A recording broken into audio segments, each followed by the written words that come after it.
instinct.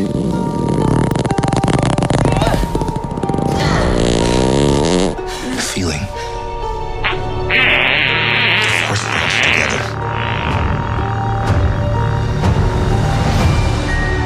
We're not alone. Good people will fight if we lead them.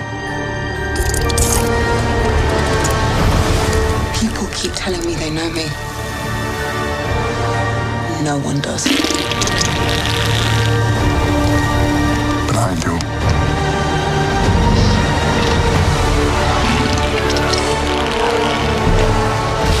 Long have I waited. And now you're coming together.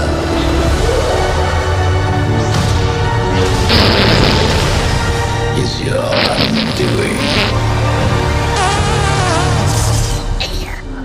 What are you doing there, 3PO? Taking one last look, sir, at my friends.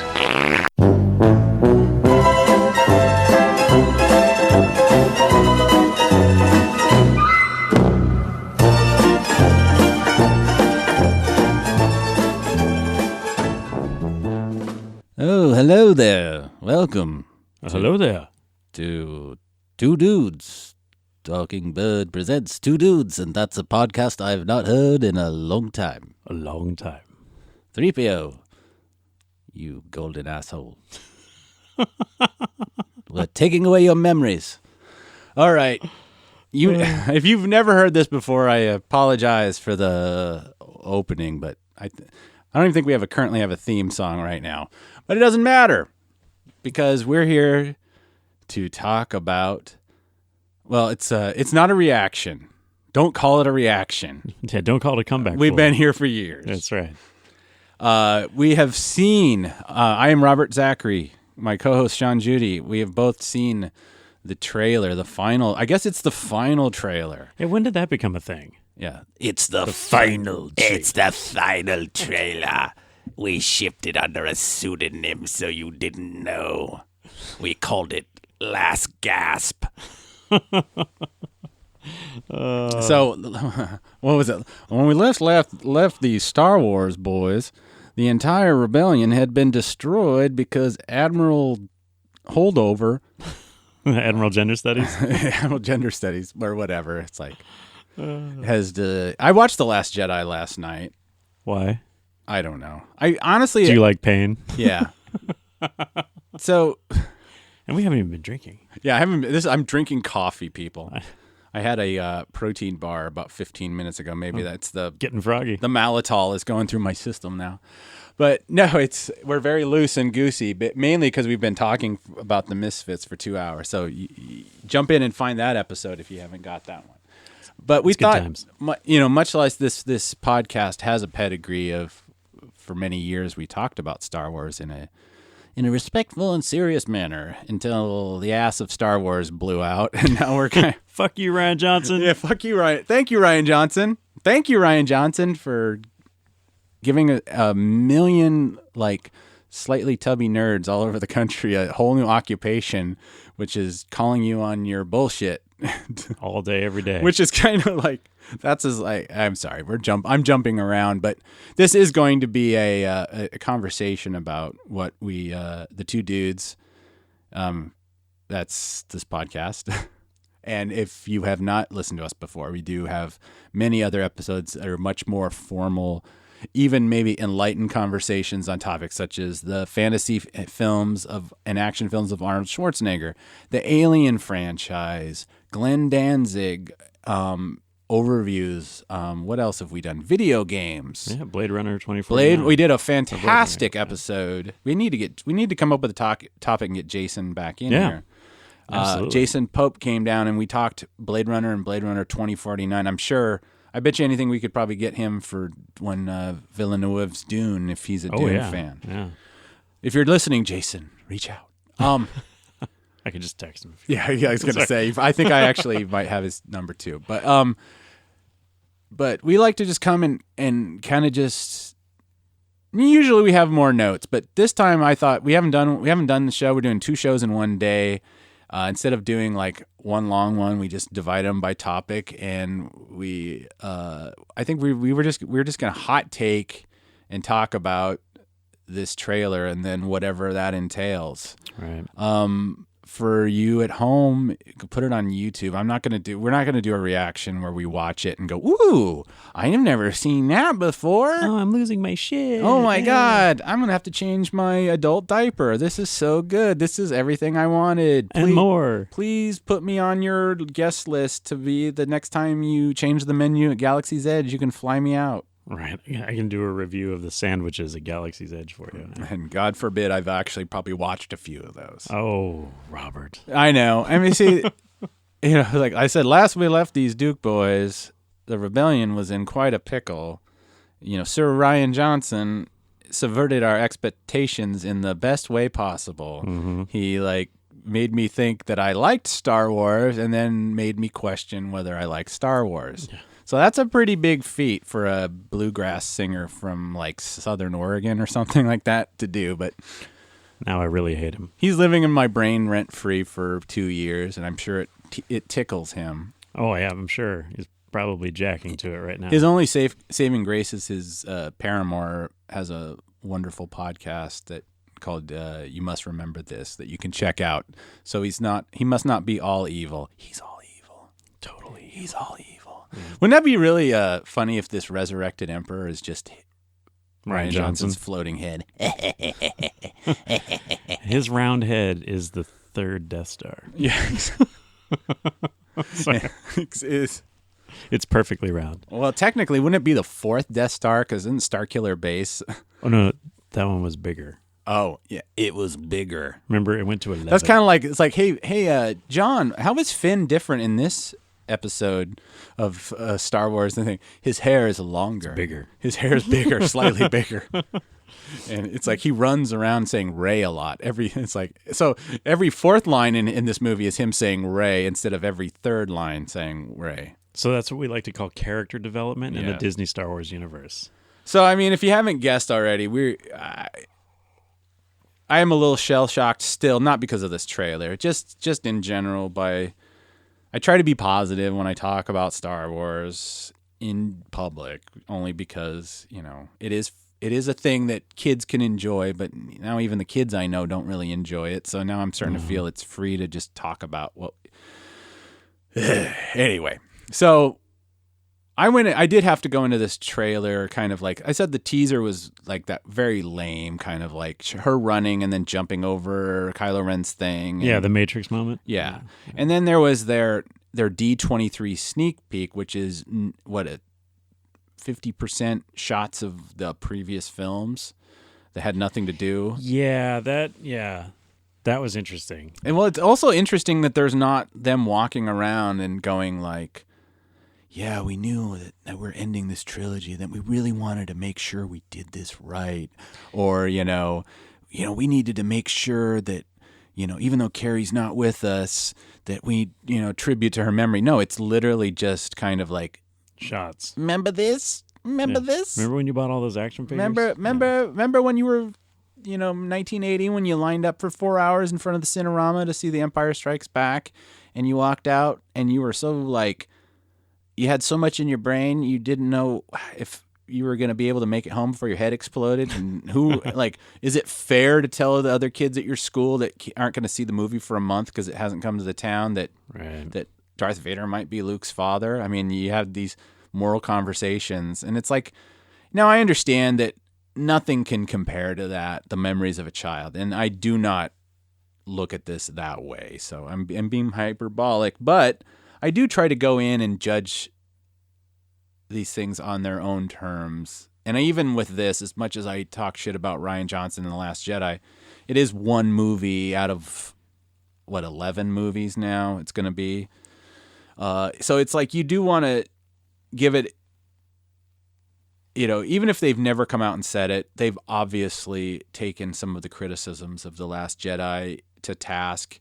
They don't want to admit it, but I think it has informed decisions they've made going forward. Maybe not all of them, but I think the message has been received that not the entire fan base was not pleased with some of those decisions. So when this trailer came, I give you Solo. Yeah, or at least the Solo box office performance. Yeah, I watched Solo again too, and I like that movie more and more as time goes on. I enjoy it. I enjoyed it thoroughly when it came out, and I've in the rewatching, I've found even more things to enjoy about it. We've talked. I mean, go back and check out. We did one on Solo. Yeah, we did a Solo review, and we also have talked about the last couple of Star Wars movies. But the refusal by the Disney brass to acknowledge the failure at the box office for Solo had nothing to do with Solo itself. Right. It's like I bought tickets to go see Last Jedi, and I went and saw it, and I was disappointed. Well, how do I vote, to Disney, and how do I show Disney my displeasure? Well, I've already paid for the tickets, right? So they've already made their billions, worldwide on that film. So the next thing is, well, I just won't go see the next one. And then that was a response of a lot of fans. I wasn't one of them. I also vote with my checkbook because ultimately I want more Star Wars, not less. But I want better Star Wars, not worse.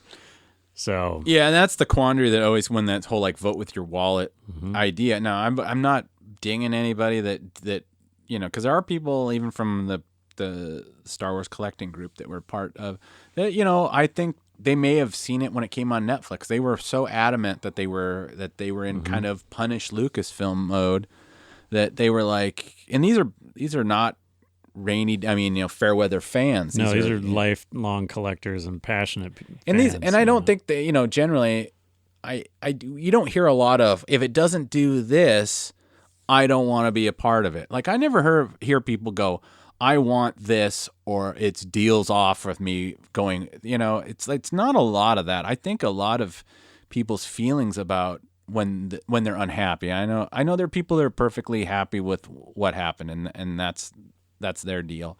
But I think a lot of it is just that it's like they want that maybe it's harder than we think to make a Star Wars movie. I don't know. But it's like you do have to, I don't know, maybe it's harder to make a Disney Star Wars movie because it's like the way that they talk about, and I'm jumping around because we're not going to do shot by shot because you guys can watch the trailer and talk about, you talk amongst yourselves what you thought of every shot. But when I listen to conversations, because I'm kind of steeped in a lot of that, I guess they have the name the Fandom Menace, which I don't consider myself part of, right? Mainly because it's become its own weirdness about this thing where it's like there's so many of these YouTube channels that are just about, Kathy Kennedy's got to go, Ryan Johnson's got to go, Star Wars is dead, that and I'm not going to name names, but I guess I did by saying the Fandom Menace, but I'm not. Well, it's a collection of probably about 4 or 5 different channels. I guess one of the things that kind of made me really lose a lot of interest in them is generally that somebody said, they were having a conversation on Twitter or something, which, it's Twitter. Let's get off Twitter. Yeah, right. So when I was still reading Twitter, and it was basically like, oh, I need an idea for a video. Which one of these ideas? And it was like kind of like, why is Kathleen Kennedy doing this to us? Does Bob Iger need to be? It was just like 3 things that was, very much, I hate the corporate structure of Disney. And somebody had said to this person, well, why don't you do a thing about maybe your favorite one of the Star Wars movies? Why is it? And this person said no, because whenever I do something positive, nobody watches. Well, that's, and to step back or get a little more meta about all this, we were having a conversation earlier before we started this. The general culture that we live in now is about outrage and about anger and about expressing negativity in the loudest possible way to the most possible people. And, we all sit around and say, oh, God, I wish people would be more positive. But, nobody pays attention to that, and nobody pays for that, and nobody wants to watch that because everybody wants their own rage to be validated. So we all go huddle in our own corners and we listen to our like-minded people, and we become more segmented. And it's not just Star Wars. I mean, it's everything. It's Right. Yeah. sports and politics and food blogs, and it's like Yeah. Well, you're not joking. No, I mean, it's people stabbing each other in the streets over vegan options. I mean, it's like it's unfortunate, and it's one of the things that we have talked about again on and off is these things like Star Wars are places where we go to get away from all that other crap. And now all that other crap is starting to seep into it. And, I'm particularly incensed about that because, and again, I've said this before on our show, like if I want to go find that stuff, I know where to find it. I'm coming over here to, play with my toys and watch my space heroes because I want to check out from that shit. And now you can't even leave me alone over here, And so, and that's sort of the conversation surrounding The Last Jedi in a nutshell, is that somebody showed up at Star Wars and said, oh, I'm going to do my own thing, and I'm going to make all these decisions, and I'm claiming to be a fan, but then I make these choices and decisions with characters that are not in line with, the way the characters were originally written and all sort of stuff. And so then the fans get mad, and and then we fall into our 2019, shout at each other on social media thing, and the fandom menace is born. So yeah, I mean, it has gotten to that thing where it's like now that again, I'm probably signal boosting people that don't need their signals boosted. No. But there was this big thing going on about like some internet cartoonist, like, women, you need to ask a potential dating person what they think about The Last Jedi, and that tells you a lot about them. And you're like, wow, really? I mean, if he wasn't being ironic, so apparently, because this irony isn't like a part of this guy's toolbox. But I mean, I don't really know the guy, but I was like, well, maybe it was a joke, and then I read up on him, and it's like, no, he actually is well known. I don't even remember his name, nor do I want to even use it. But he's got, his humor sucks, basically. It's like, basically he creates a straw man and then knocks it down in his cartoon, and it's just like, but that's very indicative of this idea,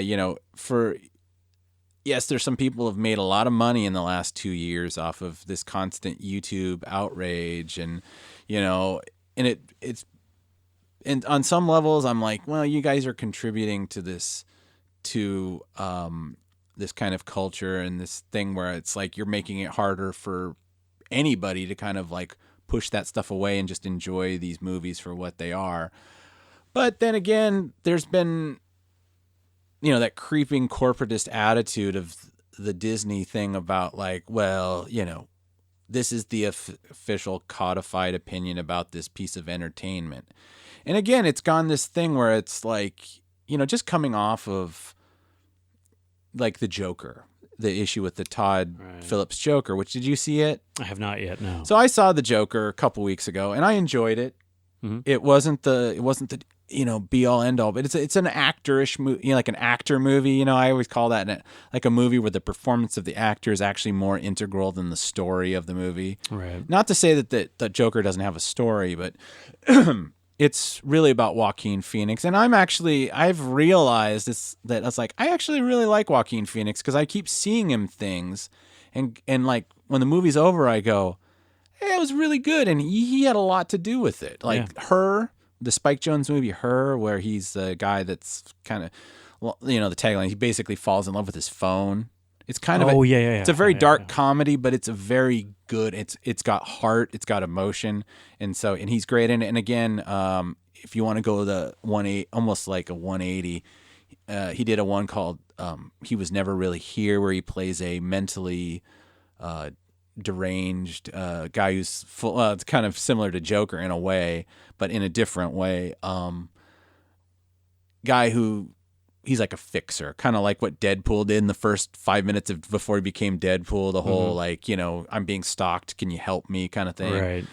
And again, Joker, which, he's definitely, hopefully he's going to get like at least a nomination for it, because it's a fantastic tour de force. It's an experience. It's one of those things, a movie that I hadn't gone in a while, and you actually felt like you viscerally experienced something, because some of it was pretty dark. And some of it's, it's very, and yes, there's some stuff that you're like, oh God, how many times do I have to see that stupid, this happen, X, Y, Z or whatever. But that's a superhero movie, but it's not, because it's definitely, there's no heroics in the movie. Right. And that's the one thing that's like, especially with that movie, I wanted to go see it because I feel like it's almost like it's their best chance of weaning us off this constant superhero movie teat that we're on. It's like, okay, it's technically about a villain from a comic book, but it's done in a semi-realistic style, and it's, Oscar caliber performances and, big name actors in it. And, they're acting. They're not just like, oh, I've put on a wig and, collect my check.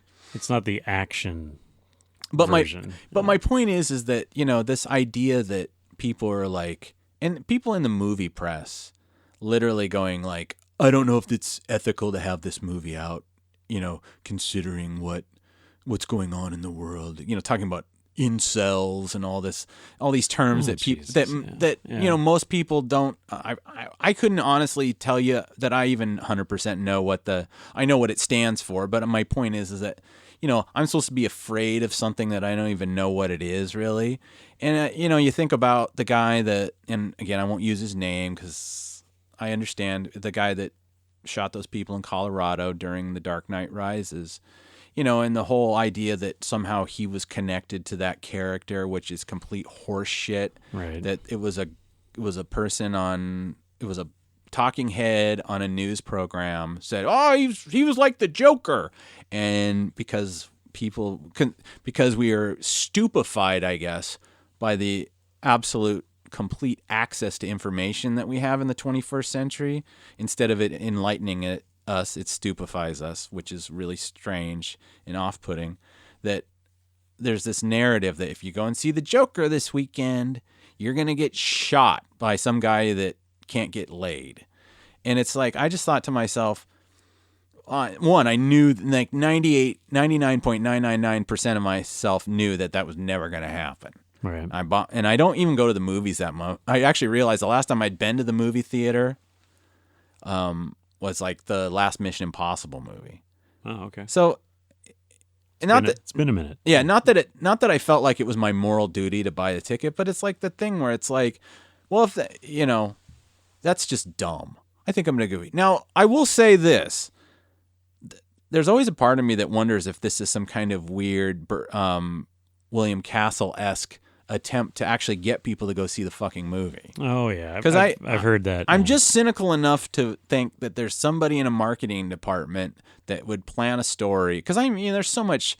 I won't get into the idea of fake news, but the idea that there's so many blogs and contents out there that are literally just click farms for companies that they hire people that are writers to write copy to put on their websites so they can build a network so they can tell somebody, we have a network full of all this information. It's basically like Mike Zero kind of stuff where Mike Zero, Star Wars from the future. Yeah. Where he's future Star Wars content. Yes. This movie is going to be very interesting because it'll be the first time that Chris Terrio and whatever get together. Mike Zero is like, you guys, I give props to Mike Zero because he's another one of these guys that was able to turn this whole idea of this constant outrage or morbid curiosity about Star Wars into a career. And that prick Rian Johnson mocked him mercilessly in public, which is just beyond the pale. He's just a dude. He's never said anything. Mike Zero is a positive and enthusiastic Star Wars fan. Yeah, you could never say he was a shit talker. Yeah, he doesn't even. I've watched Mike Zero a lot over the last couple of years, and you would never know what his opinion is of these movies. Right.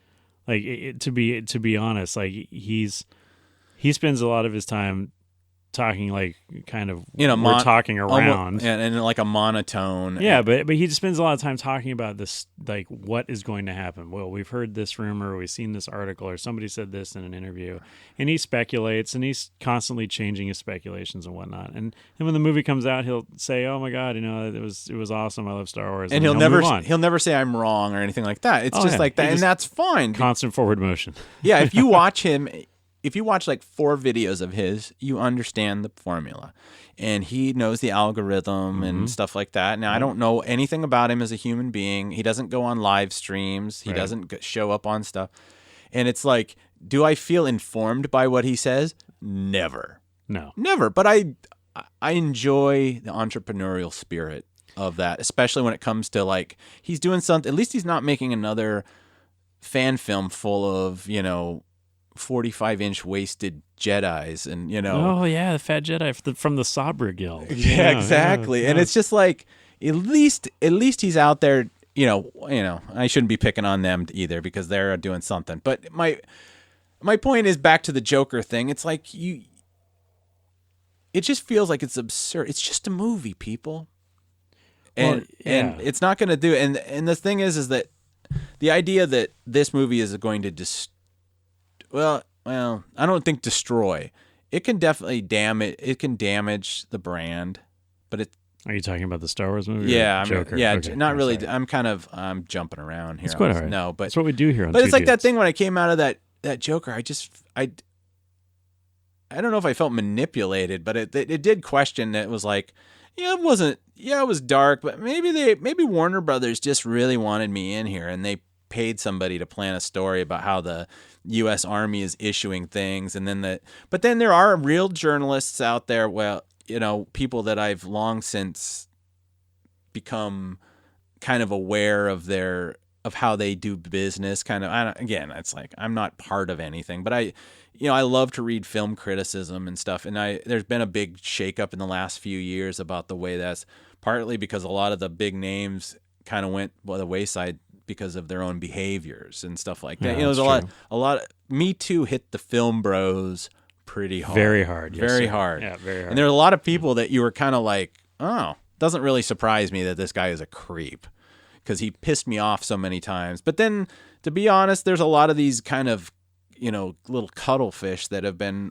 operating around them, eating their scraps, that have gotten very powerful in the last couple of things. And it's like their observations fucking suck.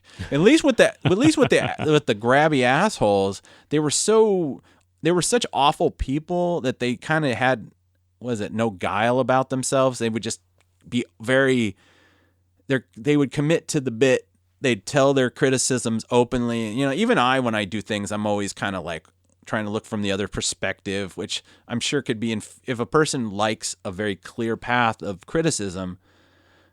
Don't come here. Yeah, someone like me, it's like it's gonna drive them fucking nuts. Where if they could get some guy who's gonna be like, "Fuck those guys," and they don't know shit, it's like I understand that like there's only so many hours in the day. If you want a definite opinion, those people offer that. But then there's got these other guys that literally will tweet things like, "I think this movie is very dangerous to have out." And this is not some minor clickbait site. This is like one of the bigger movie sites, intimating that a work of art is going to inflame the passions of the undersexed, underemployed youth of America into some kind of like Fight Club Project Mayhem nightmare. And I think a lot of that is because of this fallacy about the fact that, if you didn't like The Last Jedi, that you're just so damaged that you're powder keg waiting to go off. And like, why don't you said you liked Star Wars. We're giving you Star Wars. Just take the Star Wars. And it's like, well, are you giving us Star Wars? Are you giving us something that, did you wrapped up in Star Wars? Yeah, you wrapped it up and you're calling it Star Wars, and your only defense when it's criticized is like, well, it's for kids. Well, it's just for kids. Well, why are you so passionate about it? It's for kids. It's like this is a movie about space wizards for children, which I don't know. I don't know if that weird knee jerk thing that you don't like strong women or having African Americans in the movie is more offensive or the fact that, oh, this is a movie for kids. I mean, which insulting generalization about a fan base. You know what I mean? It's like, and how many different insulting ways can you approach your fan base? Yeah. And you just keep throwing this stuff at them until something sticks, and then you hammer on it, and then you wonder why you lose $1 billion.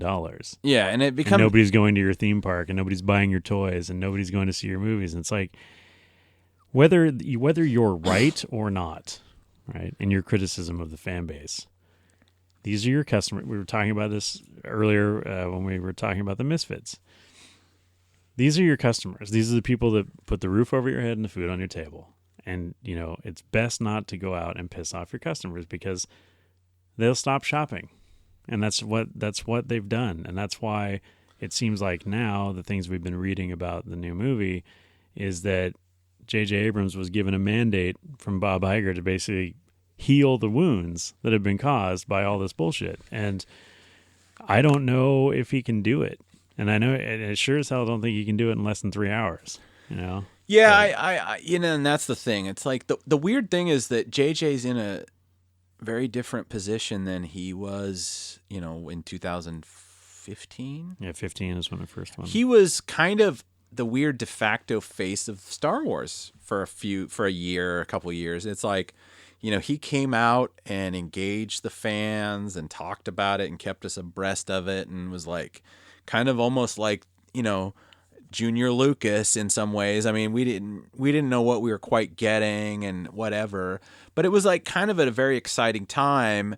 But now it's like, now years on, it's like he's kind of in, he's not communicating a lot, which I assume is a mandate. It's like, he's probably like, me talking about this is only going to fuck this up more. I better just finish the movie, do what Bob Iger paid me, probably $30 million or something. Yeah. Because, you know, and he's the one, he was the, you know, the backdoor man, the midnight man, the whatever for the first Star Wars. Because they knew he wasn't, like, he didn't say it, but it was pretty obvious that he was going back to Star Trek after this. He was a one done deal. Yeah.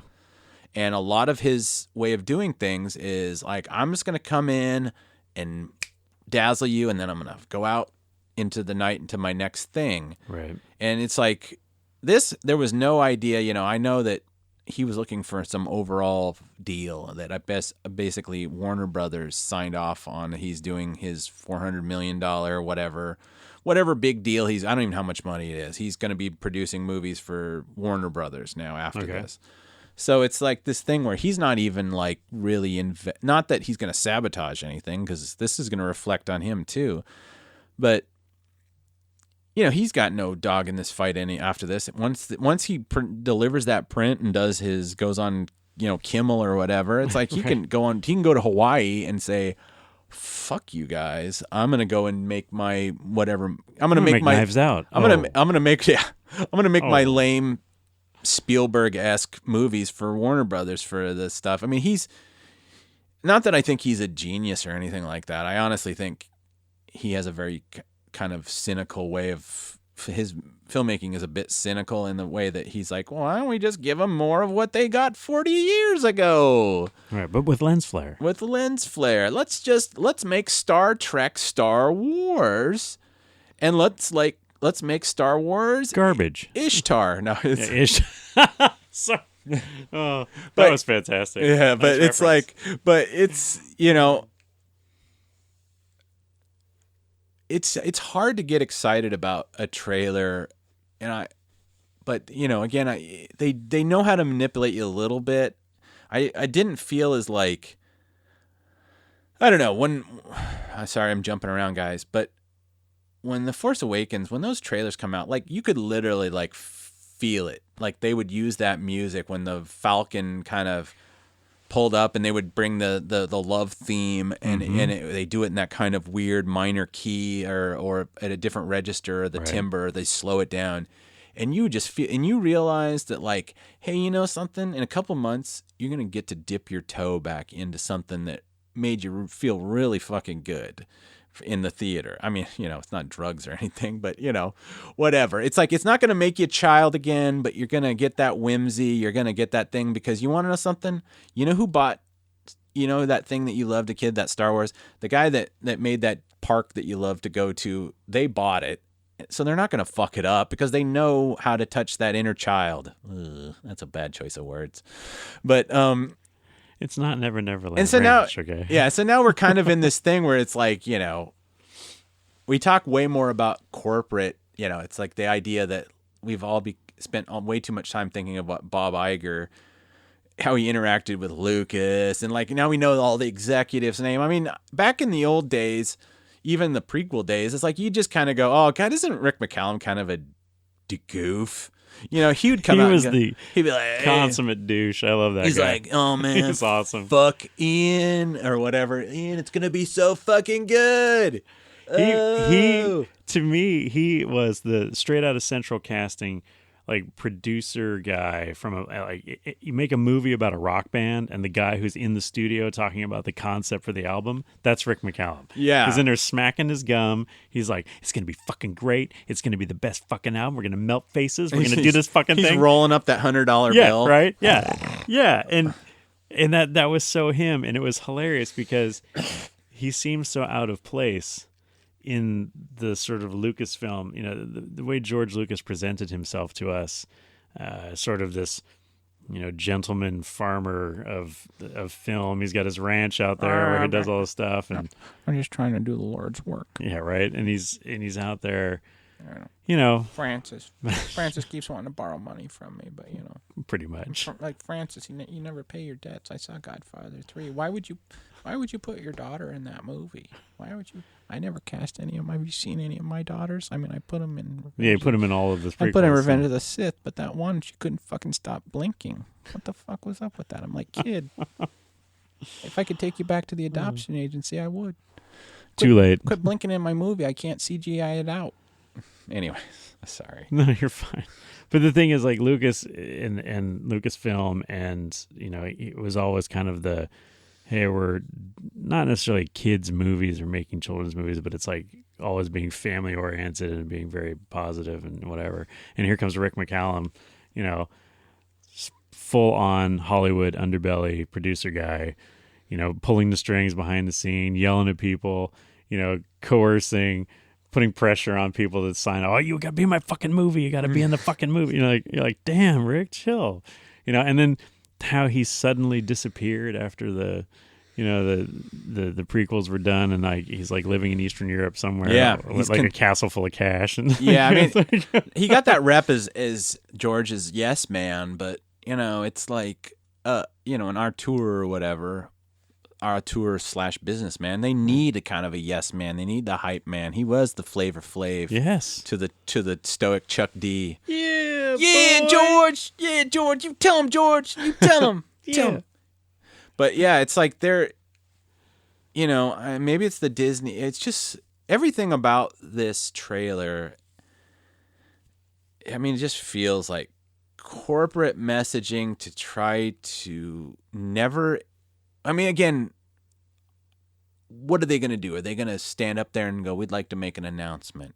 We're really sorry about what we did with The Last Jedi. We're really, really, I mean, you're never going to, because there's stocks and bonds and things and actors and contracts that it would be kind of what director would want to work with Disney if they want, like, yeah. They threw you under the bus like that. Yeah, it's like, yeah, Rian Johnson, I made him, you know, vacuum my house for a month, and you know, I kicked him to the curb. So I understand that they're not ever going to come out and say, you know, well, mistakes were made or whatever. But the corporate messaging of this kind of thing, where it's like, let's just throw every fucking thing from 2 other trilogies and try to make some room for the characters that we're trying to. I mean, that whole thing is like, the whole trailer is like, this is the last time you're going to see all your favorite characters from The Force Awakens and The Last Jedi. Who are they? And then I'm thinking, like, well, what did I... Like Maz Kanata? I mean, I like all those actors. I like every single person cast in that movie. I've liked them I've never actually seen Kelly Marie Tran in anything else, but Everyone else, I've seen them in other things, and I'm like, yeah, they're fine, they're great. So, Daisy, I've only ever seen her in a few things, but she's great in the movie or whatever for whatever she's written.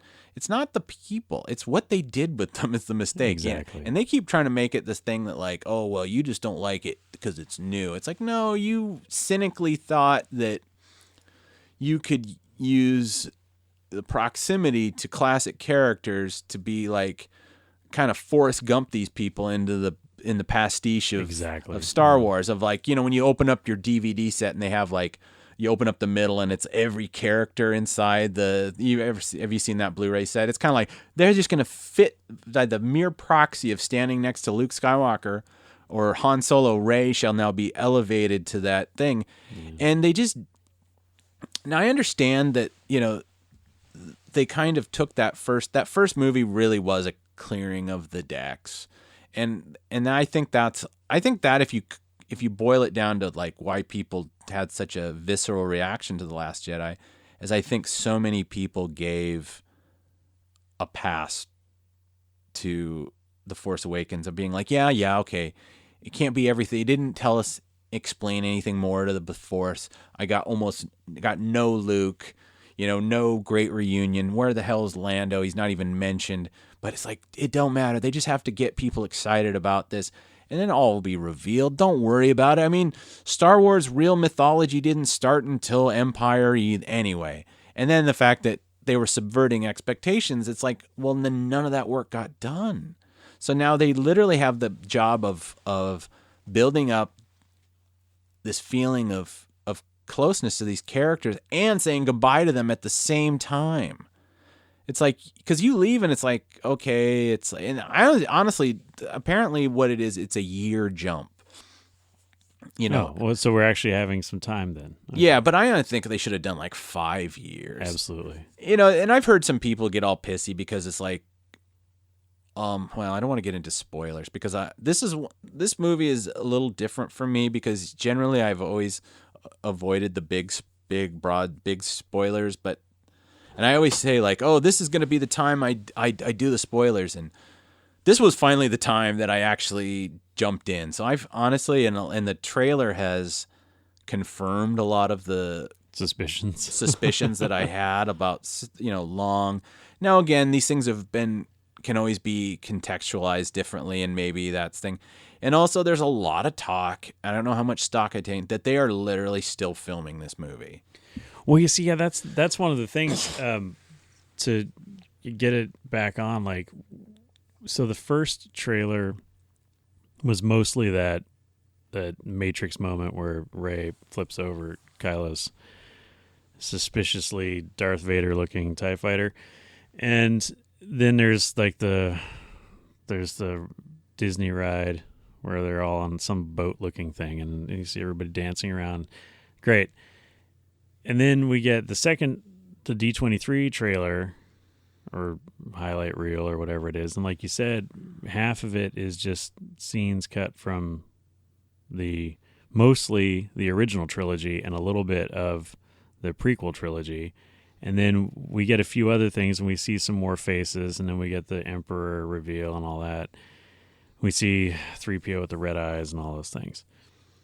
Then we come to the current one and we see more of the characters. We see this whole attempt at a handoff thing with 3PO and no, I'm just looking at my friends. Yeah, and that's one thing. It feels so self-referential and so stupid. Yeah, well, and that's the one thing. A lot of the commentators that I watched a lot of people of all different, people from the Fandom Menace, people that are just professional movie reviewers that I actually do respect and stuff like that. And a lot of them took that specific thing like, what do you mean? I mean, what relationship do you have with these characters? If anything, they've been collecting dust for 2 movies. It's like they don't have a connection now. That's the problem with Star Wars, and they go, oh, well, this comic one-shot comes off and explains it, that they've actually been very good friends the whole time. You just need to buy this book written by so-and-so that comes out, 2 years after the movie. Right. So it's like they always kind of go, like, oh, well, we'll backfill all that later. It'll all make sense after we've gotten your $13 for your ticket and stuff like that. Exactly. And that, and for those of you who haven't listened to the previous episodes, this will be new, but for those of you who have, please bear with me. This is one of the things that I find maddening about Disney Star Wars is just what you said, the fact that you're not making movies as standalone stories. You're making movies as a part of a larger corporate storytelling machine that goes across multiple platforms, which includes comics and video games and web shorts and kids cartoons and all this stuff. And I, as a lifelong Star Wars fan, I will consume all of that media on my own. I don't have to be convinced. I will enjoy all of those things, and I will enjoy them all for their own merits.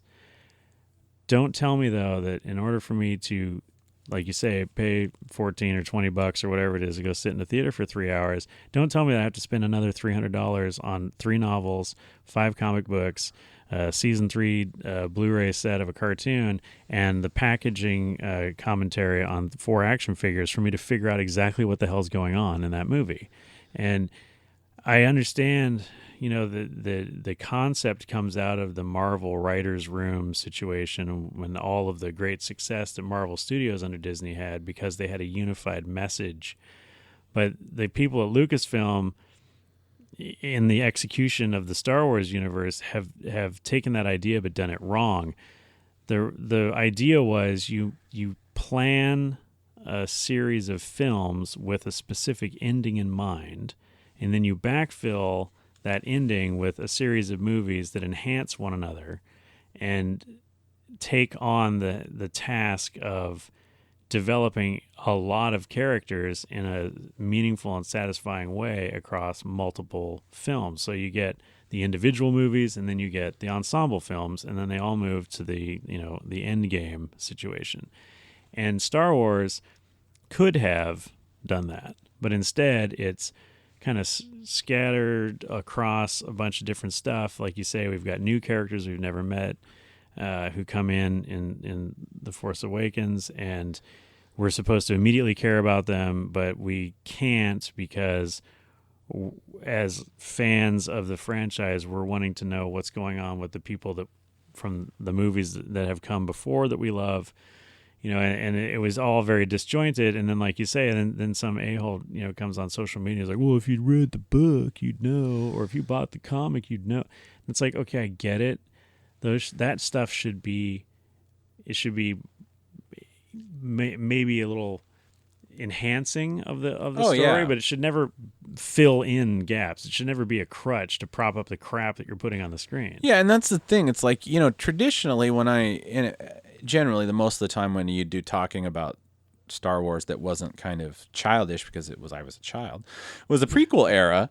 And I would talk with people all the time because especially when the movies were ramping up and stuff, they'd come into the place I worked or maybe I'd have a Star Wars shirt on, or I used to play the soundtrack a lot in the store, and it'd be like, it'd come up and we would talk about it and they'd be like, oh yeah, I never read any of those books, but I love the movies. And then we'd be like something. And it's like, you could talk on a level and you could just be like, oh, well, they don't really do the books. So I don't need to talk about that stuff. And it doesn't really matter. It's like, it didn't matter. There was all these, I always consider that, they always say G level canon, George level canon, book canon, video game.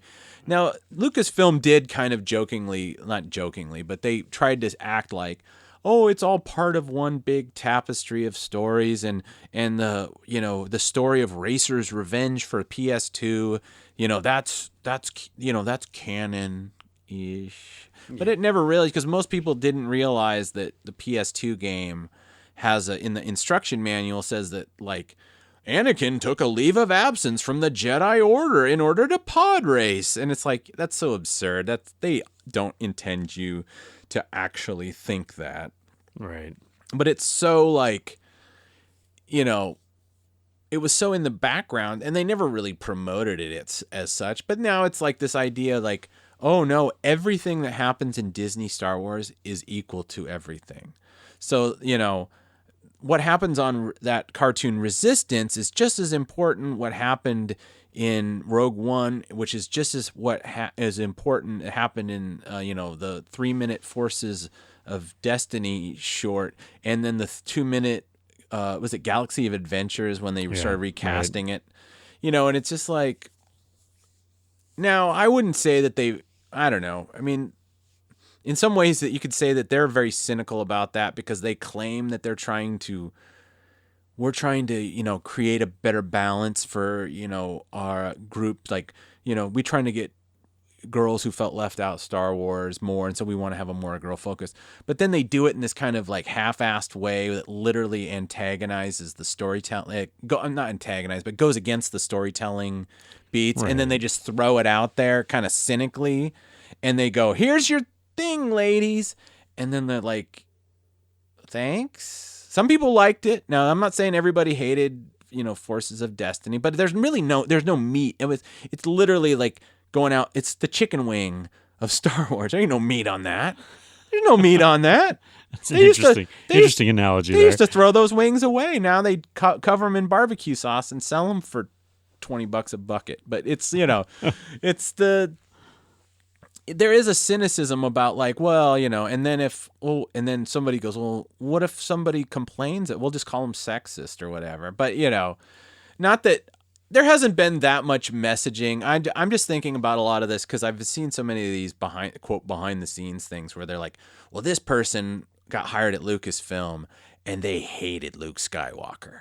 So they made it their mission to like make sure Luke Skywalker was like devalued as a character. And it's just like, part of me is like horrified that they would hire somebody to do that. And part of me is like skeptical that somebody would at that corporate level would be making those creative decisions anyway.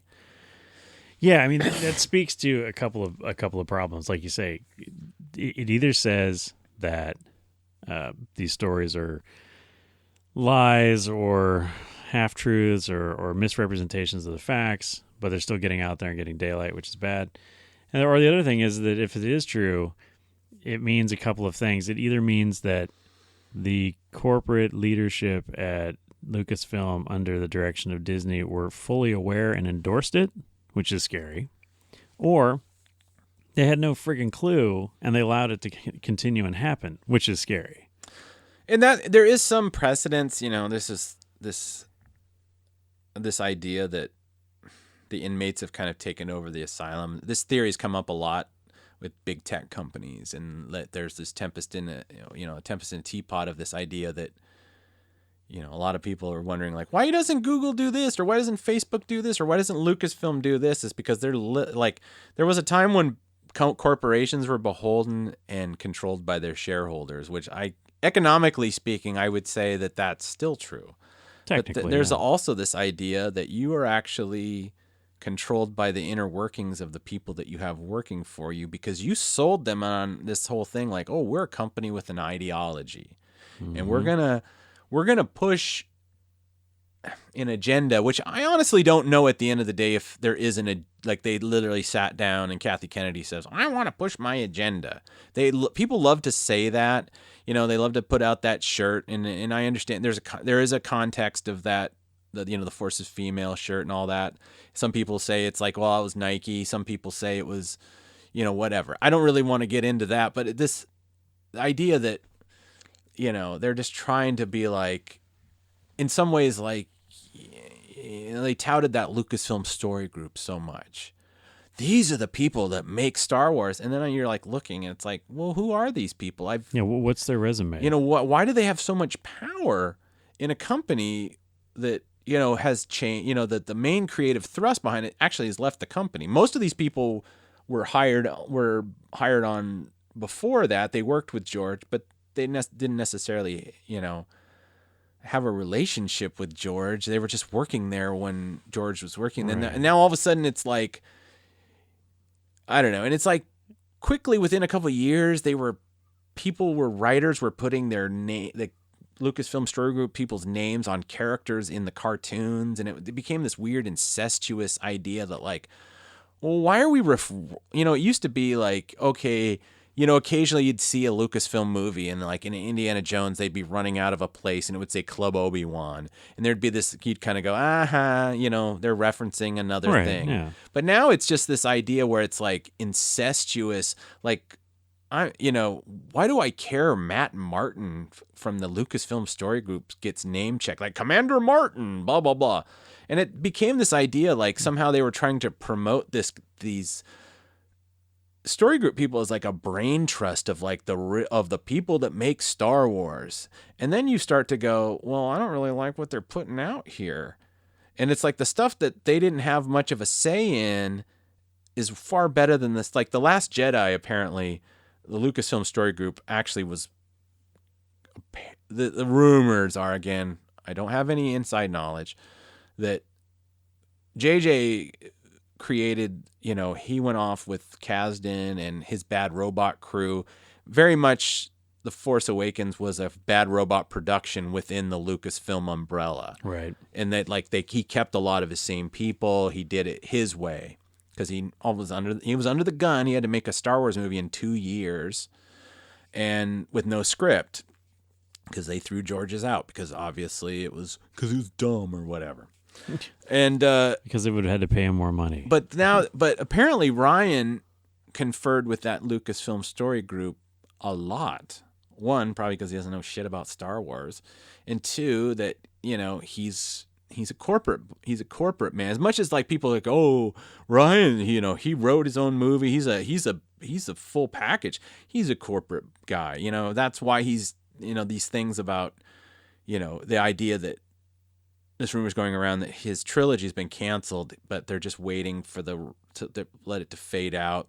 And then it's like, and then I'm like, well, why would they do that? But then they go, actually, Rian Johnson is no longer allowed to confirm nor deny that he's getting a trilogy. And then literally the next week they interview him and they ask him about it. And he goes, yeah, I really hope we come together and work on something. It's like, oh shit, they're right. Yeah, never had. This stuff is actually, these leaks, like the leaks are true. The trailer's true. It's like, that's why I'm starting to go like, if Lucasfilm really has been going like this, where it's like the story group was like, and the people in story development literally had it out for characters. And so the whole reason that the way this movie is partially because, Rian Johnson said, hey, what if Luke Skywalker isn't fucking awesome in this movie and we just make him a piece of shit? There's like 50 people at the office going, yeah, make him a piece of shit. Yeah. And it's like, wow, you guys literally let snakes into the hen house and thought that that was never going to snap back on you.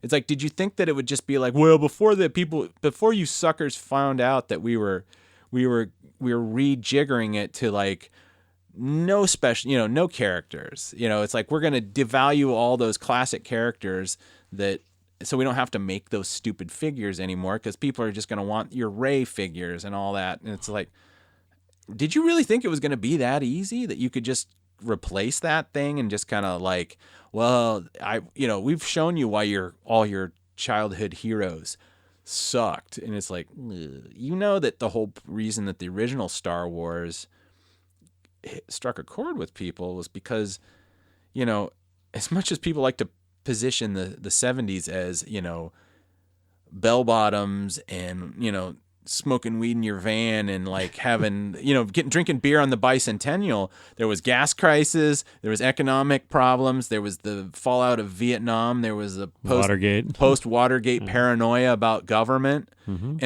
And it like Bill Moyer said in that Empire of Dreams thing, it's like, if you've done it too soon, people aren't too cynical for it. If you do it too late, people are too hard to it. And it came in right in that sweet spot of a time. Now, I'm not saying that it's Star Wars' job to heal the nation. And that's not what I'm saying. But it could have absolutely, movies are an entertainment. And I know that Deborah Messing and, people love to think that, or I'm an actor and it's my job to, to educate the world about injustice, or, you know, we're the only people that we get into lives and we show you the lives. It's like, you're talented make-believe people. Right. I will never You deny. pretend. Your job is to pretend to be people. Yeah, and I'm not. You know, reading about the productions of movies and TVs, and reading, you know, this is gonna be a weird aside, but I've been reading the two kind of, like, one is like an autobiography and one a memoir or whatever. One is a kind of stories from his film of Rob Lowe, of all people. Okay. And it's, you know, he's an interesting guy. I've never been like a big fan or anything, but I thought, you know, whatever. But just you know, he breaks down kind of, you know, what it's like to be an actor on a day-to-day basis. And to be honest, it's not really as glamorous as people think. Yes, if you're Will Smith or David Schwimmer, you know, whatever, whoever had that huge van in the middle of, like, had their trailer in the middle of a street that had to shut down because they had to have their exercise equipment. Yes, there are people like that. But even Will Smith isn't like that, because look how bad Gemini Man did. He's not getting his trailer. So it is hard work. And it's like a thing where it's like you have to remember lines and stuff like that. So it's like, I'm not saying that acting and stuff has no value. It's because you do turn people's dreams into a visual medium, and then people actually feel that. And so it's, in some ways, it's like a weird covenant that you have with the public not to fuck around with them like this. And I feel like that's what Disney kind of cynically thought, that they could just go, well, we'll just tickle their balls a little bit with some nostalgia and their member berries.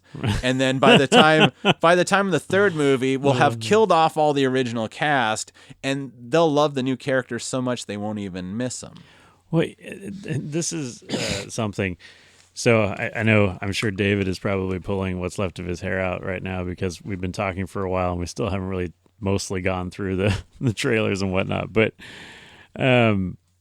this is the thing, you know, he had put out to our group about, you know, what do you think would have, you know, helped salvage the new trilogy, or what do you think would make a satisfying ending to the saga? And it's something I've been ruminating on, and I don't know if I have a full answer for the academic exercise of, with this new movie coming out, what do you want in it to make up for, or to finish off the series in such a way that you're at least not angry at Star Wars anymore?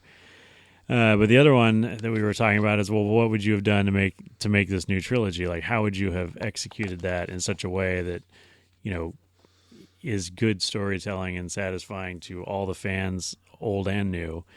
And to speak to your point about, you know, when we kill off all the characters and we're supposed to care about these new people, there's a way that you could do that over the course of 3 films, you know, and you start with the first film being front-loaded and heavy with the old characters and catching up with them and seeing where they're at now and what they're doing in this universe. And we start over time to introduce them to these other characters, and then they build relationships together, and then they all come together as a larger group to achieve some kind of goal, you know, fighting whatever, you know, saving whatever. Like, you pick your villain, pick your crisis, whatever. But by the end of the third movie, you know, you can have one of them sacrifice themselves. You can have the great handoff. You can have the, hey, we're retired now, man. We've been heroing for a long time. You know, here's, you know, pass the torch and do all that. And you can leave the people with the satisfying finish of we've honored the old characters. They have done again what we've expected them to do, which is to be the heroes and to save the universe. But they've also acknowledged, you know, that it is time to, you know, step away and allow another generation to pick up that mantle and carry it forward. And that would have been a fine thing. It would have addressed everything that all of these people in the writers group and out on the, you know, the Twitters and all that stuff that are on and on and on about, whether it be identity politics or whatever. You could have addressed all of those things. You still could have written a good story, and you still could have had solid Star Wars, and nobody would have cared. It wouldn't have been a problem, you know. But like you say, the perfect moment creates the perfect thing. But this was an imperfect process or an imperfect philosophy that led us to this point where, like you say, Disney shows up, they drop $4 billion on the table. Lucas is like, fuck yeah, and runs off. I found out he wanted like 7 originally, but anyway, Wow. sorry. Well, yeah. Then they read the treatments and they're like, oh no, it's 4. But no, but like, you know, they do that thing where they say, we bought Star Wars and in 2 years you're going to get a movie and we're starting from 0. Now, and you think about, you know, the development that George Lucas himself put into initially writing Star Wars. And he worked on that thing for a long time. He started writing it in college and he kept tweaking it while he was making films. He kept tweaking it, kept working on it, kept thinking about it. Most good pieces of art come from a long gestation period of really examining it and, you know, throwing out the things that don't work and focusing on the things that do and refining and refining and refining. And even later in the process when the film was made, it still required talented, intelligent people to come and refine Star Wars to the point where it was the success that it was outside of Lucas's head. Now you're coming in, you got a guy, J.J. Abrams, who has a history of making reboots simply to make himself rich.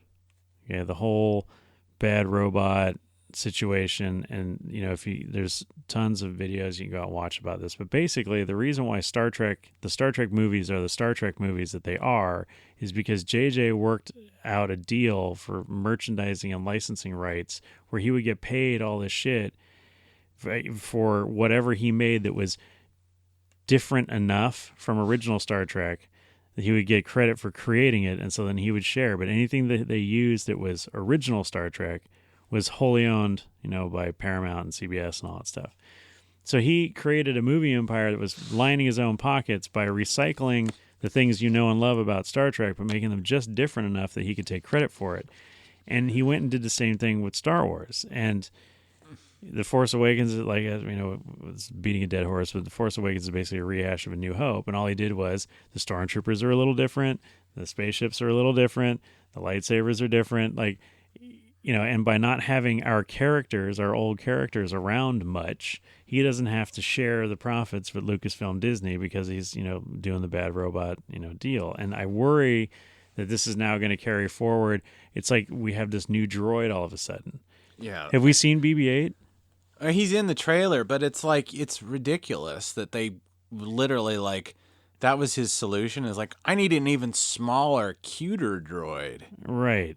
And then we have an even smaller and cuter alien. Oh, God, Babu Freak. Yeah, the Freak. Which people are already, like, freaking out, and I bet you he's going to be in it for, like, 2 seconds. Oh, yeah. Yeah, and you know, it's like the Porgs. You know, the most annoying thing about The Last Jedi, well, not the most, but one of the most annoying things about it. And it's like they have a life of their own now. Everybody's, you know, was on about Porgs and Porg this and all that anyway.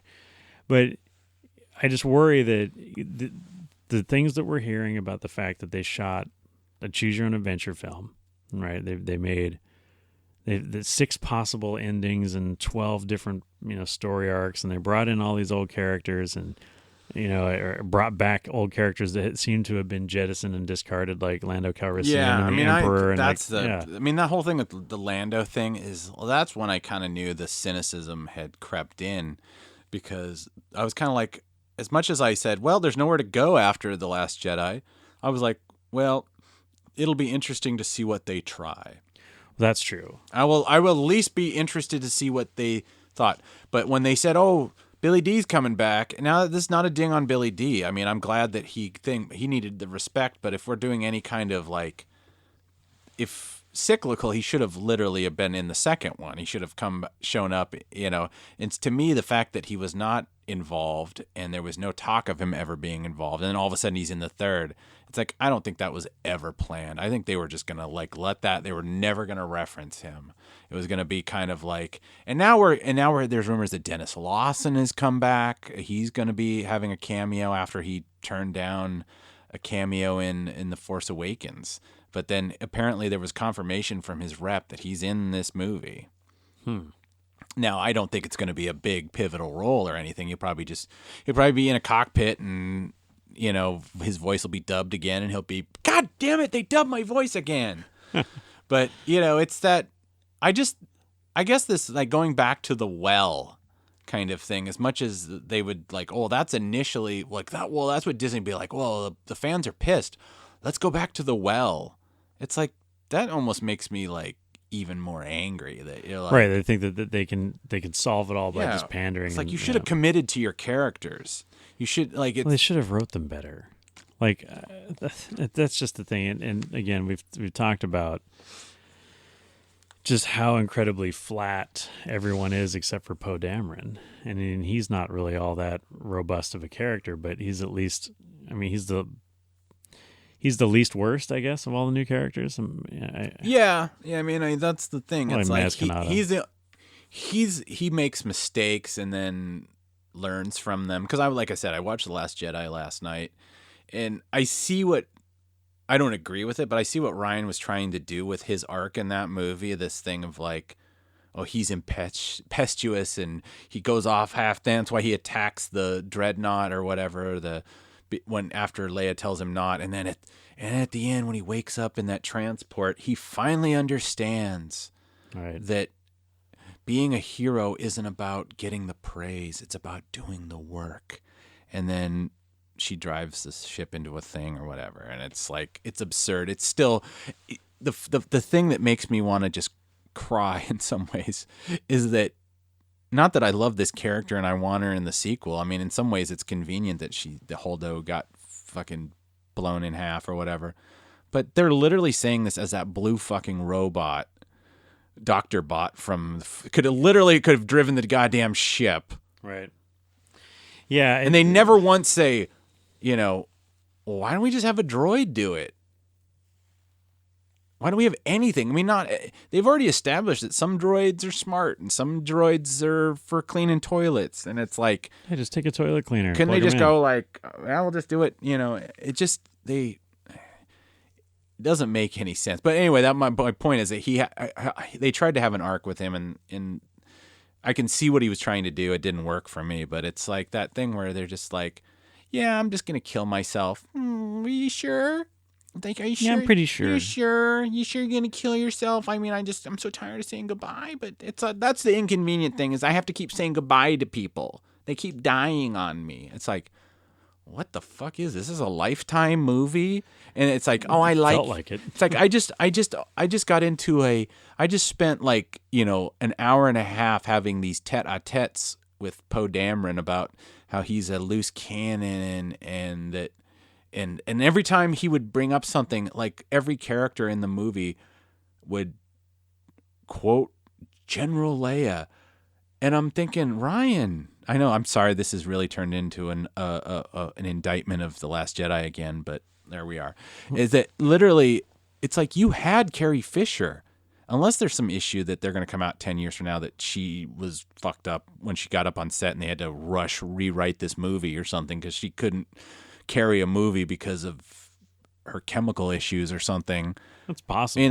I mean, that's wild speculation, but why would you take her and then sideline her for 45 minutes out of the movie, and then every fucking character quotes Princess Leia or General Leia in the thing, and it's like, she's laying in a cot. She could have come out and said that line herself. Yeah. Like maybe. Maybe you could have had, maybe this should have been with Leia, and they could have had this thing where it's like, you could really see where her head was, maybe she was fucking tired of dudes. It's like, I had a husband. He's a fucking prick. My son's a fucking prick. My brother's a fucking prick. I could actually understand a little bit of misandry in that coming out of that mouth. Right. Some character but somebody who just enters from stage left in a purple suit. And you're just like what? I know you flap. And then at the end, it turns out it was all a feint anyway. I actually like him. Yeah, I like him. Oh my God, yeah. I like him.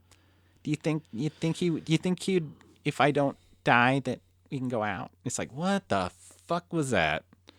And he didn't even benefit from it. The funny thing is the idea that he was on the ship going, man, what a bitch. And she didn't realize, no, actually I liked you, but because I have this roundhead guy that wrote me, I have to hide my obvious motivations about what we're doing or whatever. But, and to dovetail this back into this, The Rise of Skywalker, I guess my point is why I keep coming back to 8 is that everything about this just feels like it's a cynical refutation of this thing that they supposedly loved so much 2 years ago that they gave that guy his own flippin' trilogy. Right. And at the very least, it shows that Disney was asleep at the wheel with this franchise that they claim that they loved, and that they, it's like, oh, we're just gonna use it as a mouthpiece for, and again, whatever agenda it is. I honestly don't, at the end of the day, don't know what this feminist agenda that people from the Fandom Menace talk about, because a lot of it never actually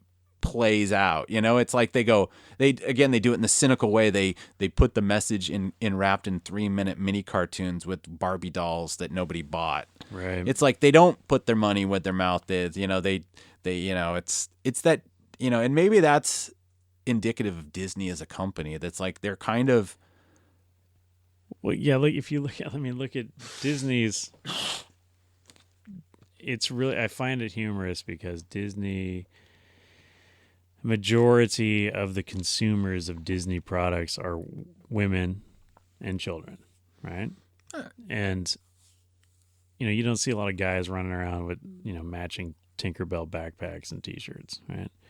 I don't know. You don't watch enough YouTube as I do. There's a lot of them. It's true. There's parts of this town I haven't been to yet. So, and that's not a thing. It's just an observation. But for them to take something like Star Wars, which is outside of that norm, and to try and shove it into this model of, it's like you say, the Barbie dolls and the little girl princess outfits and all that stuff. And if you've ever been to the Disney store up there at South Center, it's like, yeah, there's a little corner, where they've got a couple of Star Wars toys and a few Spider-Mans and a couple of Iron Mans, and then the rest of it's very much, female centric. And to sort of take this franchise and try and, I don't know, reshape it in some way to try and fit into the Disney princess mold, it doesn't make any sense. And they've never like treated everything that way. Like clearly when they bought Marvel and they have all these Marvel things, they've let Marvel run itself, and it's become its own standalone empire in a way with the films. I mean, the comic books are now a loss leader, and I mean that's a whole other thing. Like the comic book industry is dead and dying. Yeah. And luckily for the intellectual property of Marvel, it's affiliated with a studio that knows how to make good films and get its shit together. But Star Wars it's weird because, and again, we've talked about this before, but it's like Star Wars never had a problem with gender or with, anything really. It was I mean, you take the whole hero's journey or whatever, right? And you take a universal story plot, person saves the day, saves the universe, whatever. And you have all these different characters and they represent all these different things. They're all the different tropes. It plays well. It speaks to everyone without really saying anything, right? Everybody finds something of themselves in all of the original characters in the first Star Wars film. It's good versus evil. I mean, the good guy rides in his white outfit and he fights the bad guy in the black outfit. It's like, it's everything out of basic Hollywood, since the beginning. And then the story is universal and forever, and he saves the girl and they all ride off in the sunset at the end, and it's all happy. And it's like, you don't need deep commentary. You don't need social, talking about the social stuff of the day. Like the fact that, Lucas retconned a lot of his stuff. Like, well, I was talking about Nixon when I was talking about the Emperor and all. It's like, no, you weren't. No, he was. You weren't. Right. But you didn't have to. Like, everybody can go to those characters and they can get the meaning that they need out of them, because there's not so much excess baggage messaging, that goes on that gets in the way of your interpretation. As we move forward in the series and we have the prequels, and then we got a little bit more commentary there. And then now we get into these films and it's like, you forgot what you were doing, which is making films and making entertainment and making, universal dealing with universal topics and themes, and you've gone to saying things like, penises are bad, like all this other stuff, like, we're going to talk about the president, we're going to make all, or in a obtuse and roundabout way, and then we're going to take all of our employees and we're going to put them out on social media and they're going to trash people. And it's like, you can't do that. Right. And you don't have to do that. This is the thing, is that they've actually, we were talking about how JJ made Star Trek into Star Wars, and he also helped make Star Wars into Star Trek in a very bad way. Right. It can't, in this reverse. Because back in the original, Star Trek, not all of Star Trek shows and films to the lesser extent, but definitely the shows, especially the original one in the 60s, it dealt with all these political topics and relevant social commentaries of the day, but because it was wrapped up in science fiction, the executives at Paramount, whatever, they didn't realize what was going on, right? And so there's all the first interracial kiss on TV and like all those things, like these are all things that got tackled, but because we had it on a starship and it was happening in space, everybody was like, oh, that's cool, that's just science fiction, no big deal. But it dealt with it in a positive way and driving social change. And what the current Star Trekification of Star Wars is doing is it's the opposite. It's attempting to address social issues or relevant political topics in such a way that is toxic and not productive. And all it's doing is it's pissing off the fan base, and it's not resonating with anybody because, like we said before, you go to the theater, you sit in a dark room, and you want to be dazzled by special effects, and you want to feel something, and you want to have a good time because tomorrow you got to go to work, and you got to pay your fucking mortgage, and your kids are sick, and you don't want to deal with that shit. Well, it's also because, the thing about, at least for how I look at Star Wars, and especially contrasted with Trek, is that, all that, the idea of Star Trek is that, there's a moral clause, a moral idea of not morals, but an idea that has to be evaluated. They go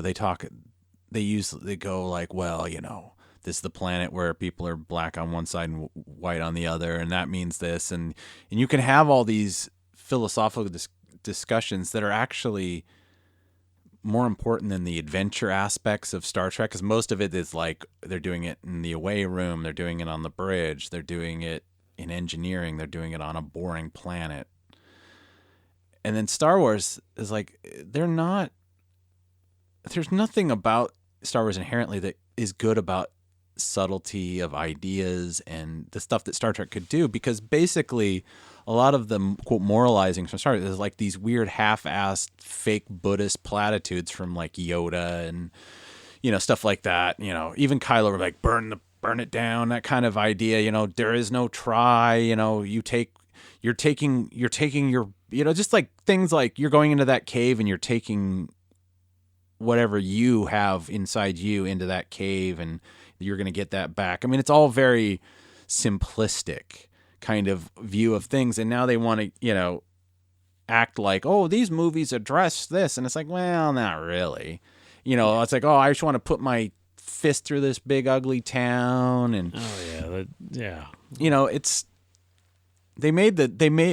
part of it is they made, it actually could have been even worse, but they made the new actors be the mouthpieces for these ideas that they want to we're going to push this agenda, and people are going to love our message so much because that's what's been missing, that they're not going to ever question is why didn't they just park in the spaceport instead of parking on the beach at Canto Bight? Right.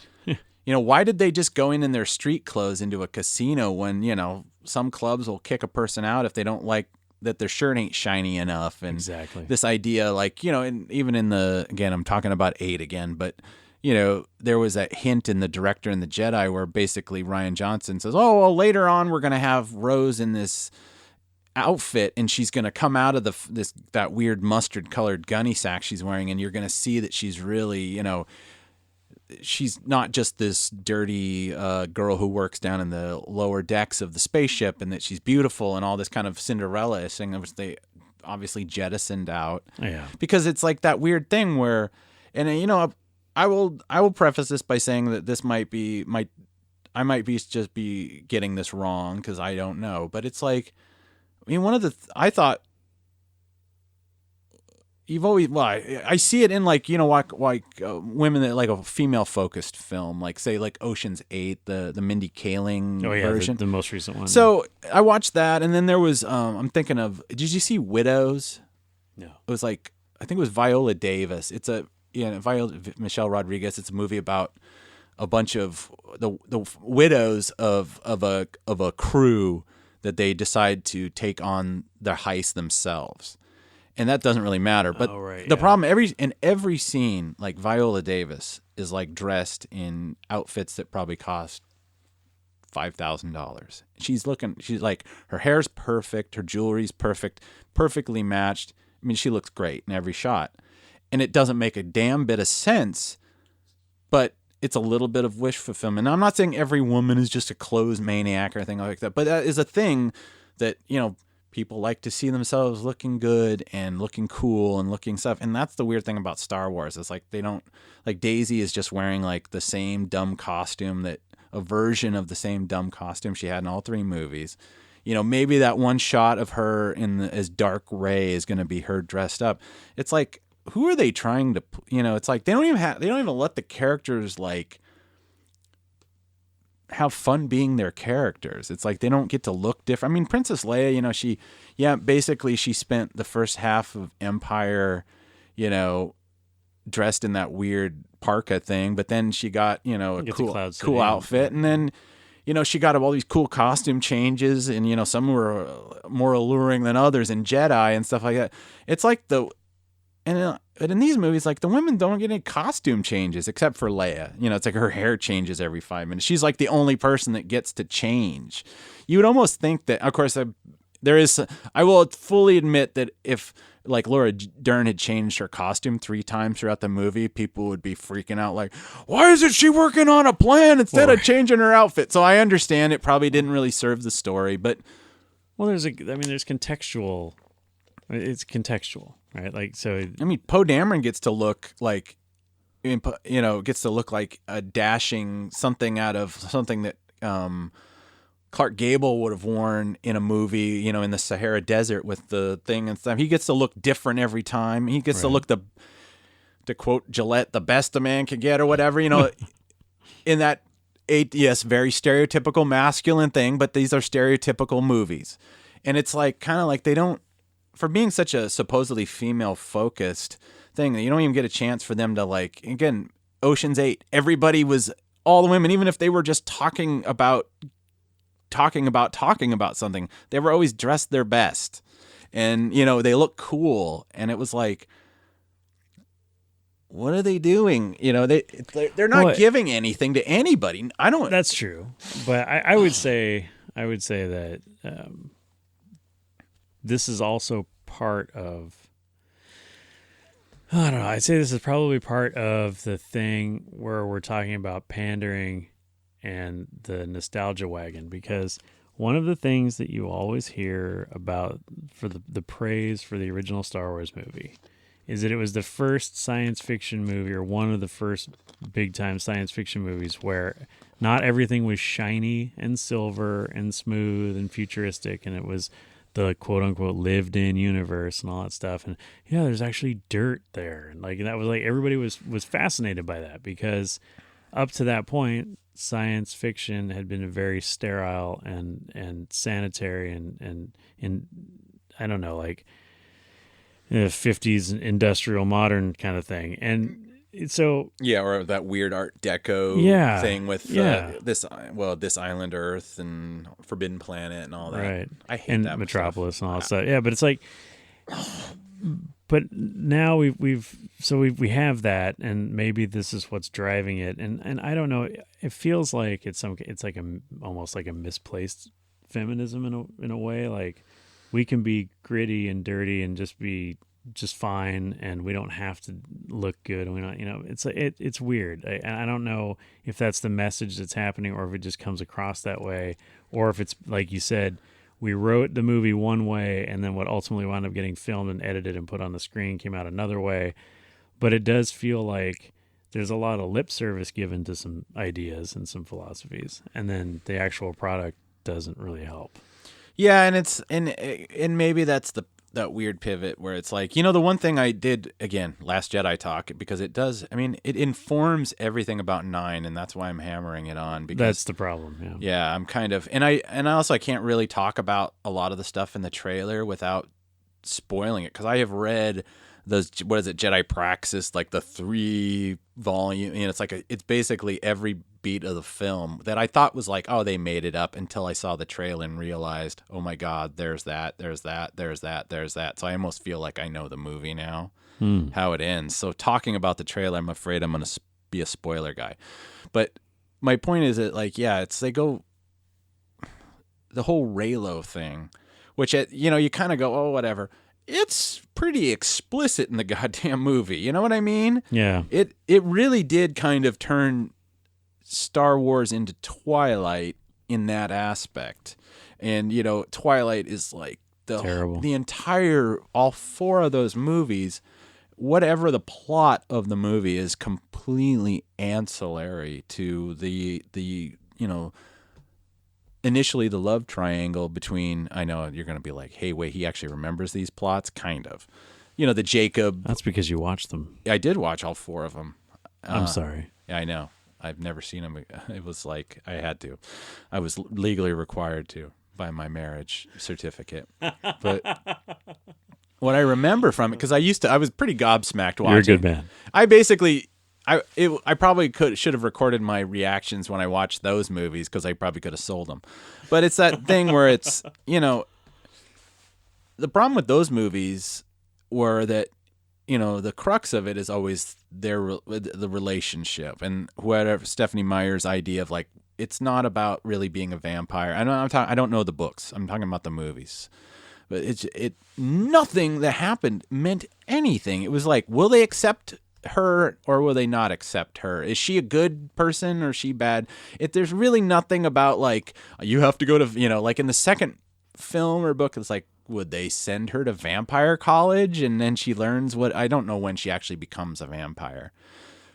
But the whole point of those movies it's about that relationship, but there's really no complexity to it. It's just like, I love him, and these whole movies are about how much I love him or don't love him, and we're gonna go through that. In some ways, I feel like that's kind of what when the Last Jedi ends, it's like people go like, and at that last scene when Kylo comes back to Rey and they see each other and she's in the Falcon and she closes it, and that's her closing the door on him. And it's like, no, it's not. They're going to play this game till the very end. And it's, and they've already said, like, well, Reylo's they're going to get an answer kind of thing. And it's like, that's the sad thing about the fandom, is like a lot of that falls, like, cause people talk about the fandom menace and how toxic they are, but there's also like these people that are very much into this shipping and stuff like that. And I'm not talking about everybody who ships. And I think any way you want to interpret your fandom of a property is fine, but I will not necessarily want to even sit around and I don't want to see your Reylo ships or whatever. If you do them on your own time, that's your own business. You don't want to read my fanfic about Poe and Finn? Oh, I actually might want to do that. But this thing that they pandered to them, and those Reylo people can be a bit creepy because it got weird. Like, you would see, like, read threads about, like, oh my God, they're like actually going, he's been spotted in this, he's staying in this neighborhood right now. Maybe if I go, I will see him. And that kind of weird, creepy stalker vibe. Like, they actually, they got so to the point where these people were talking about how they really wish that Daisy and Adam Driver were a couple. I mean, he's got a wife, he's got a family, and then they're like, he hasn't been home in a week. Like, well, he was also a working actor. How the fuck do you know where he's been? Well, there's that too, right? And that's not just a Star Wars thing. I'm apparently the. Have you ever been down aisle at the supermarket. There's about 25 magazines that are based on that shit. Right. For all of the celebrities. Yeah, it's like, what is it, Outlander or whatever? That apparently that. Oh, yeah, everybody wants them to hook up. Yeah, and it's in like, real life, Yeah. and it's like, you know, and I guess to bring it back to our discussion, it's like, hey, Lucasfilm, is that you really want your fan base to be those? I'm gonna say it, those fucking weirdos. And I'm talking about the extreme ones, the ones that literally, any more so than I would think that you're spending all your time when it's, you know, the crazy, the more extreme of the people that can never see anything good about Star Wars anymore. I wouldn't pander to them either. Right. You know, that they don't have any little candle hold up and talk about, like, you know, I mean, back to the conversation of what could episode 9, it's like, do to, you know, quote, fix it or whatever. I mean, I don't think in its current state, the way it's been, it's like, I don't think it's kind of like what JJ says, like, people, I can't please everyone. Right. He got paid to fix something. He's never going to say that, but he said he got paid a shitload of money to come in and say, fix this thing that we spent, you know, we have a park. We spent, you know, billions on a hotel park thing in 2 different properties, and one, I think they're putting one in either in Japan or China or something like that. They're getting ready to, they're trying to get people in China interested. You know, I don't necessarily I'm not really concerned what China thinks about Star Wars really now. I'm thinking about how, you know, I don't want to get into that whole thing about this idea of censorship and you know, again, is that like, oh, well, the Chinese market wouldn't put up with that, so we're not going to have that in the movie. I'm like, that kind of thing kind of grosses me out, because it just realizes like how much of our movies are going to get changed going forward, because they're all being any big movies. That's why I'm kind of starting to get really enamored with smaller films and wanting to go and like dip into the Netflix thing and say, you know, what is this low budget movie that has a big name actor in it that I'm going to like, I'll give this a try. Not instead of Star Wars, but this idea of like the movies are getting bigger and bigger and they have to please like the entire fucking world now. And it's like, well, you're not going to, you know, Star Wars doesn't do well in China anyway. But they want to goose it up so they can get enough interest so they can build a Galaxy's Edge in the Shanghai park, in Shanghai Disney. And it's just like, really? Like, your guys is, you know, it's and to the other thing, as far as, you know, when they said, what would you do if it was a page 1 rewrite? I just use George's outlines. You don't have to change anything, really. You could probably use the same cast. Oh, yeah. You could probably even use the same goddamn directors. You could have hired J.J. Abrams. You could have hired Rian Johnson to direct. Maybe not write. I would never have hired him to write. But right. Whatever I say about Last Jedi, it's a beautiful looking film. The cinematography of, I think, Steve Yeadlin or Scott Yeadlin or whatever, it's just beautiful. He's a fantastic cinematographer. And like, you could have kept Colin Trevorrow or whatever. He could have been the Marquand of the third film. It wouldn't even have mattered. It's like Lucas had done it before. They should have kept him in a capacity and said, George, you're going to executive produce this. We're going to hire the best writers, you know, ever, that are going to make your ideas. And it's like, you're going to have to cede control, but it's going to be a slow drawdown. And by the third movie, you know, the torch shall be passed. He shall go into his professor emeritus status. Exactly. And they can have, excuse me. And then and at that point, his people will have trusted Disney.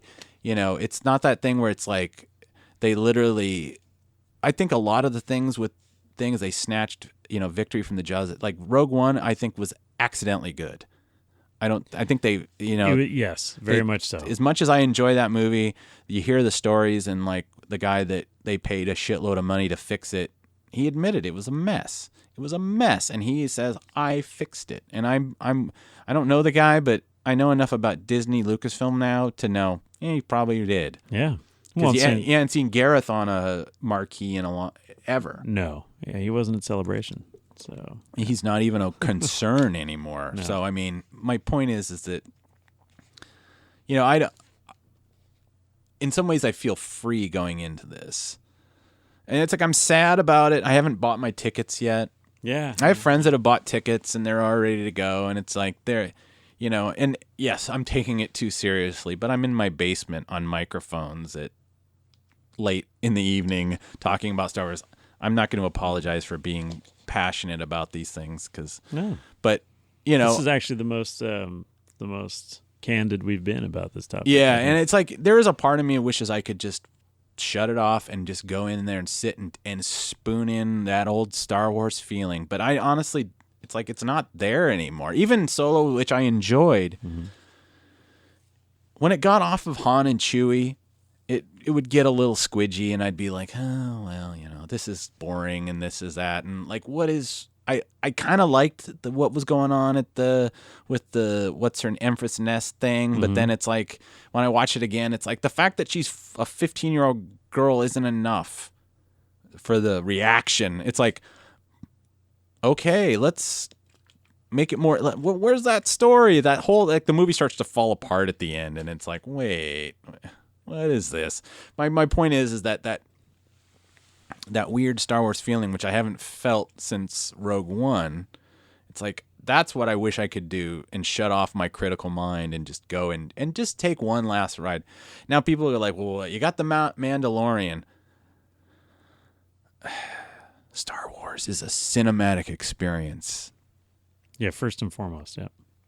I'm not concerned or I'm not worried or excited about Obi-Wan or the Mandalorian. It's like I'll get to it. I just found out I think I get a free year of this Disney Plus from my cell phone company because I hadn't signed up for it yet, because I'm a bit like, I'll just use the free trial and I'll watch the 10 Mandalorian episodes and then make the choice. Yeah, and my point is that Star Wars in its purest sense, like just shoot it into my fucking veins, is a cinematic experience, and anything else is a dilution of what it is, of the Saturday morning serials. Now, I'm sure Jon Favreau's got a great thing going. I mean, come on, Werner Herzog, and apparently Nick Nolte's in it at some capacity. I heard he's actually doing the voice of an Ugnaught or something. Oh, that's awesome. Oh, goddamn fucking carbon freeze fucking chamber.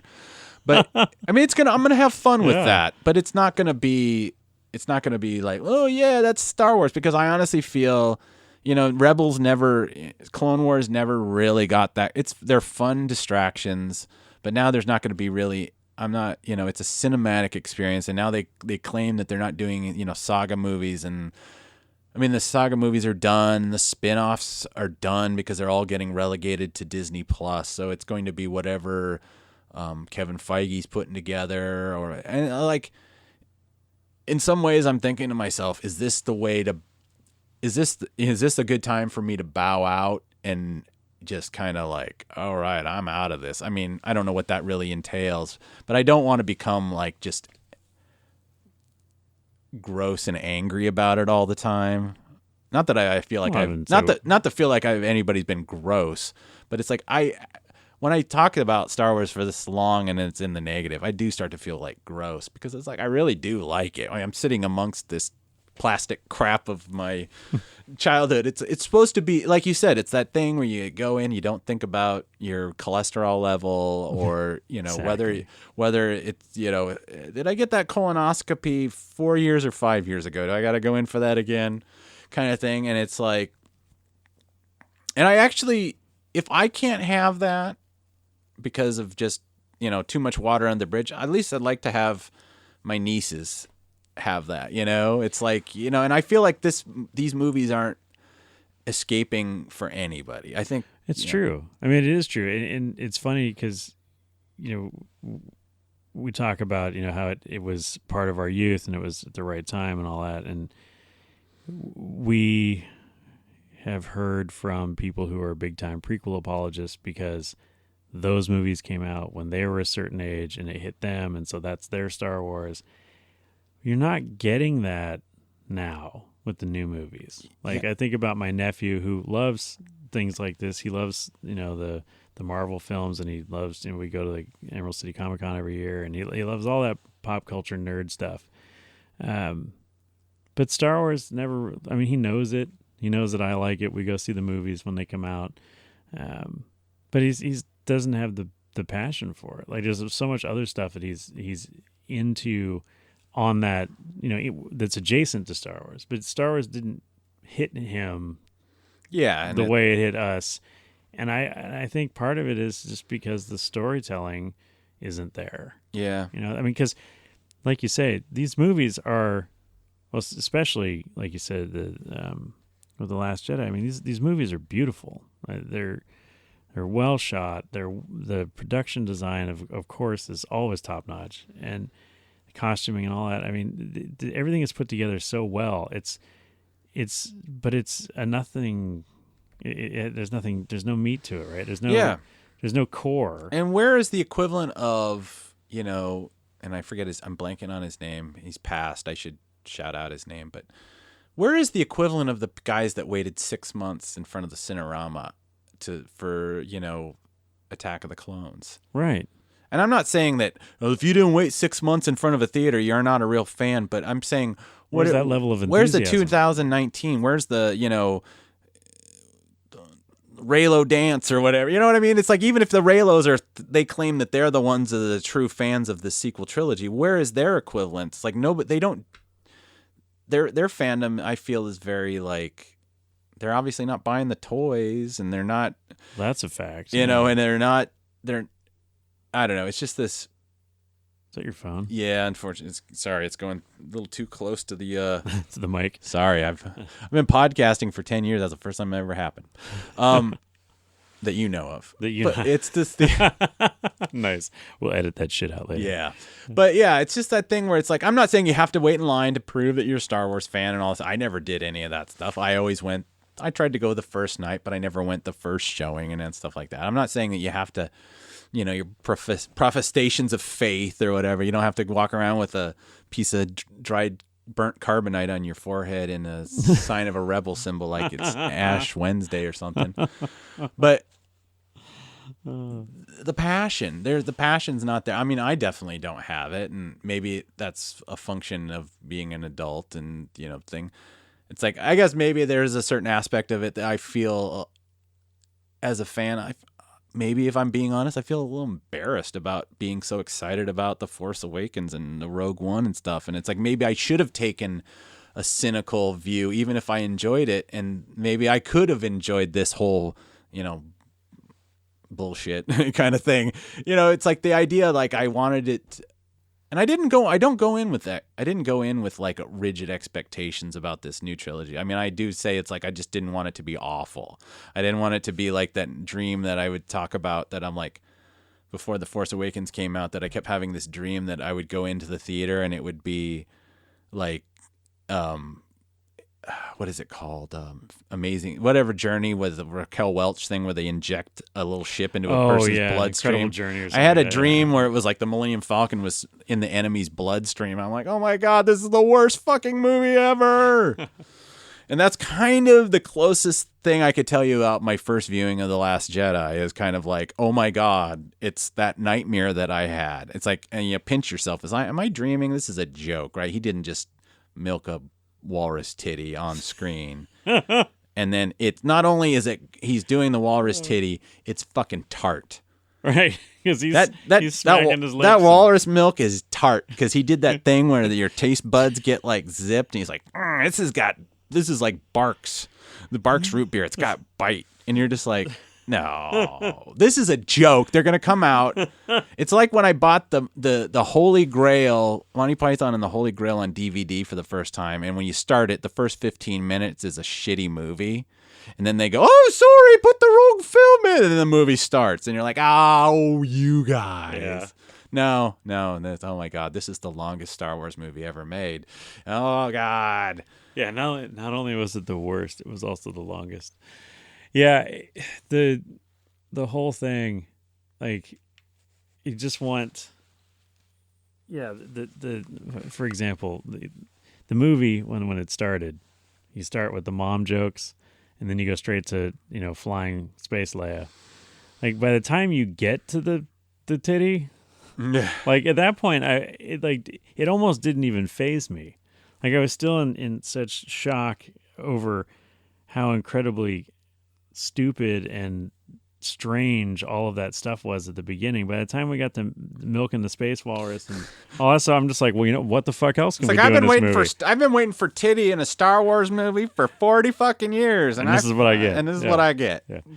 No, but seriously, it got to the point where I was almost like, oh, we might as well just try that too. Like, what else we got? What else are you going to throw at me? Like, I'm ready now. Like, and that's what JJ keeps talking about. That in interviews, that like his episode 9 thing was like, fuck it, let's shoot for the rafters. And it's like, well, maybe is that what those horses on the Star Destroyers are? Fuck, dude, sorry, more fucking horses. Yeah, I was like, and that's my wife who watched the trailer, and she was wasn't enamored with it either. But she was like, are those things from episode 8?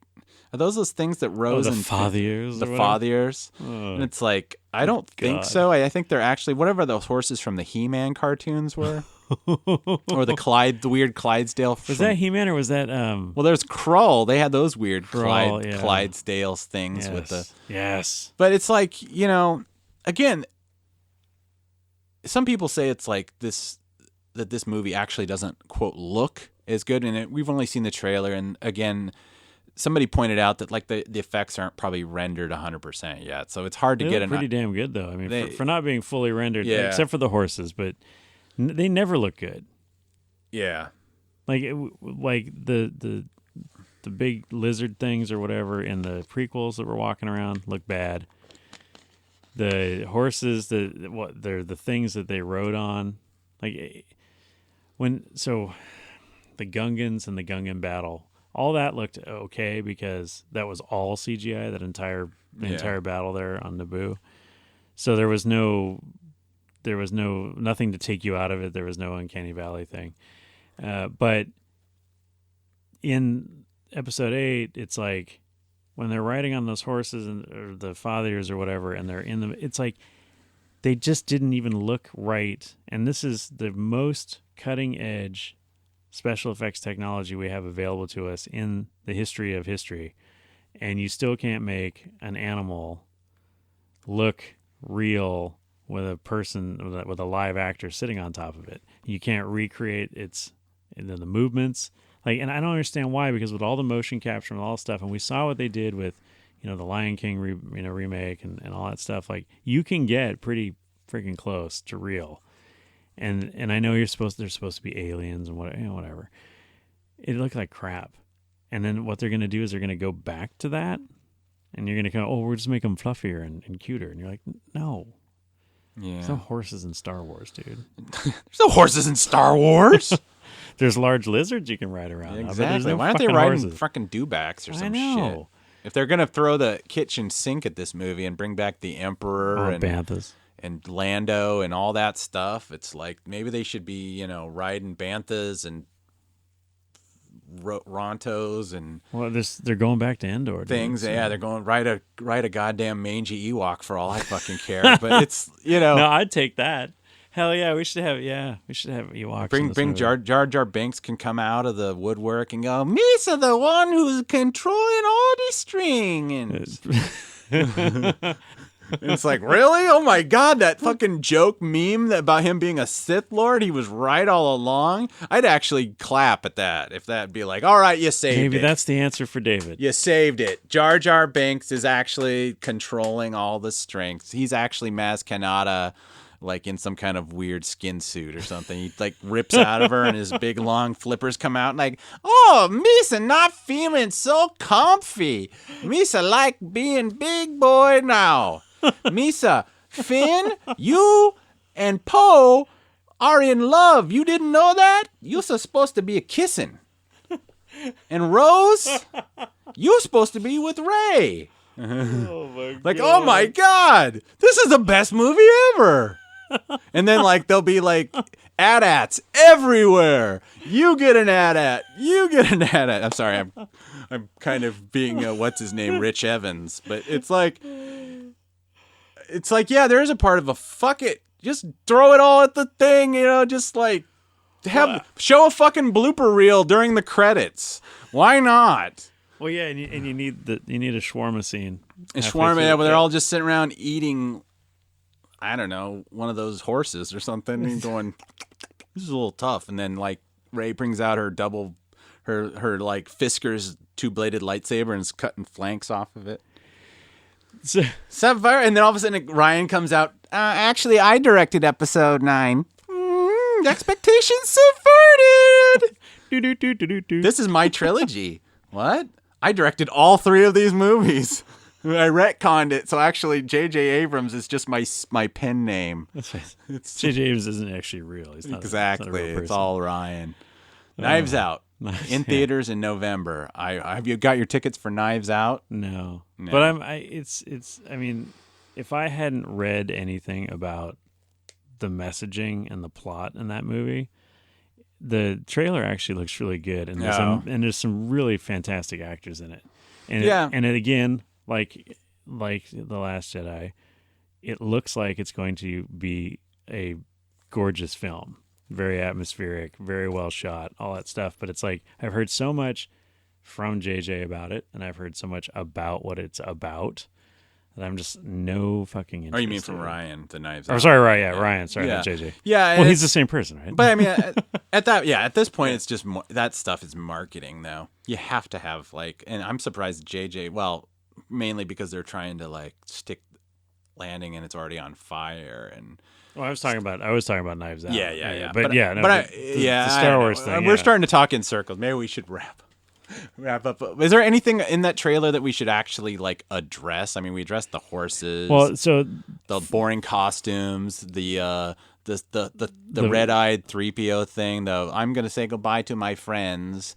The fact that they look like they have way less footage of Carrie Fisher than we think because they keep always keep showing her hugging that same thing of her hugging. The other thing is the Burning Man crap. And then it's gonna be like the rave from that second Matrix movie. Well, let's hope so. All of a sudden, did this just turn into an orgy? And C-3PO's with his red eyes. Yes, it is. I like the exceptionally small droid. Exactly. No, but there's that, and then I think, just the other stuff. The other stuff is I'm concerned about the Emperor thing. You think it's a bit of a, what do you call it, a red herring? It could be. It could very well be. But did you, and I don't know, and again, we've had the confirmation, non-confirmation that the whole Dark Ray thing is a vision or whatever, but have you, there's a scene in the last trailer where Ray, the shot is looking down on her, and she's kind of looking back up at the camera, and then to the left-hand side of the screen, you see the cowl. You see the cowl, and it's like, I think that's, my just gut reaction is this is part of that whole dark vision thing of her seeing herself as, as a Sith Lord or whatever. But I hope to God they don't try and pull this the Emperor didn't really die crap, because they're doing it with Luke, right? They're gonna bring in Luke back. Yeah, although I think not as much. Ghost. So he's only gonna. I don't think he's gonna be in it for very much. So. Yeah, but if he's because all the dialogue we've heard from him is oh, we've given it all to you now. It's your fight. It's kind of like the Yoda saying, "If you go, we can't help you," kind of thing, right? It's gonna be more of that. But I don't know. I love the fact that that the Emperor is in it. But I also don't love the fact that the Emperor's in it because it's one of these things where you kill Snoke, you kill the Emperor at the end of Return of the Jedi and all that stuff. You've killed all these people, right? You've killed the main characters. You've killed the main villains. Luke is dead. Han's dead. Carrie Fisher died in a tragic cocaine accident off screen. Hey, it's her birthday today. Oh, happy birthday, princess. You slut. Hey! So that's I'm gonna have to call. Oh, okay, fine. You can edit that out later. I'm not gonna edit it out, but I'm gonna go. I have to be like. Oh, whatever. Anyway, go watch some interviews and listen to her talk about how she fucked everything. So anyway, so the only saving grace is her dog. So Anyway, the point is, like, you've done all this stuff, you've butchered all these characters, and in an attempt to try and build false rapport with people we don't care about. And now the big fix or whatever, the big solution is you're going to start bringing all these people back. Star Wars already has enough implausibility built into it, talking about the Force and talking about all this magical, mystical shit, you know. And now you're going to start playing the resurrection game. Like, the Force Ghost thing was a stretch, but at least at least in the canon or in the within the rules of the Star Wars universe in the original trilogy, okay, the Force Ghost can come and they can talk to you and they can advise you and you can commune with them, but they can't do anything. They can't help. Okay, right? They can't physically interact with the universe anymore. They're basically ghosts, right? Okay, fine.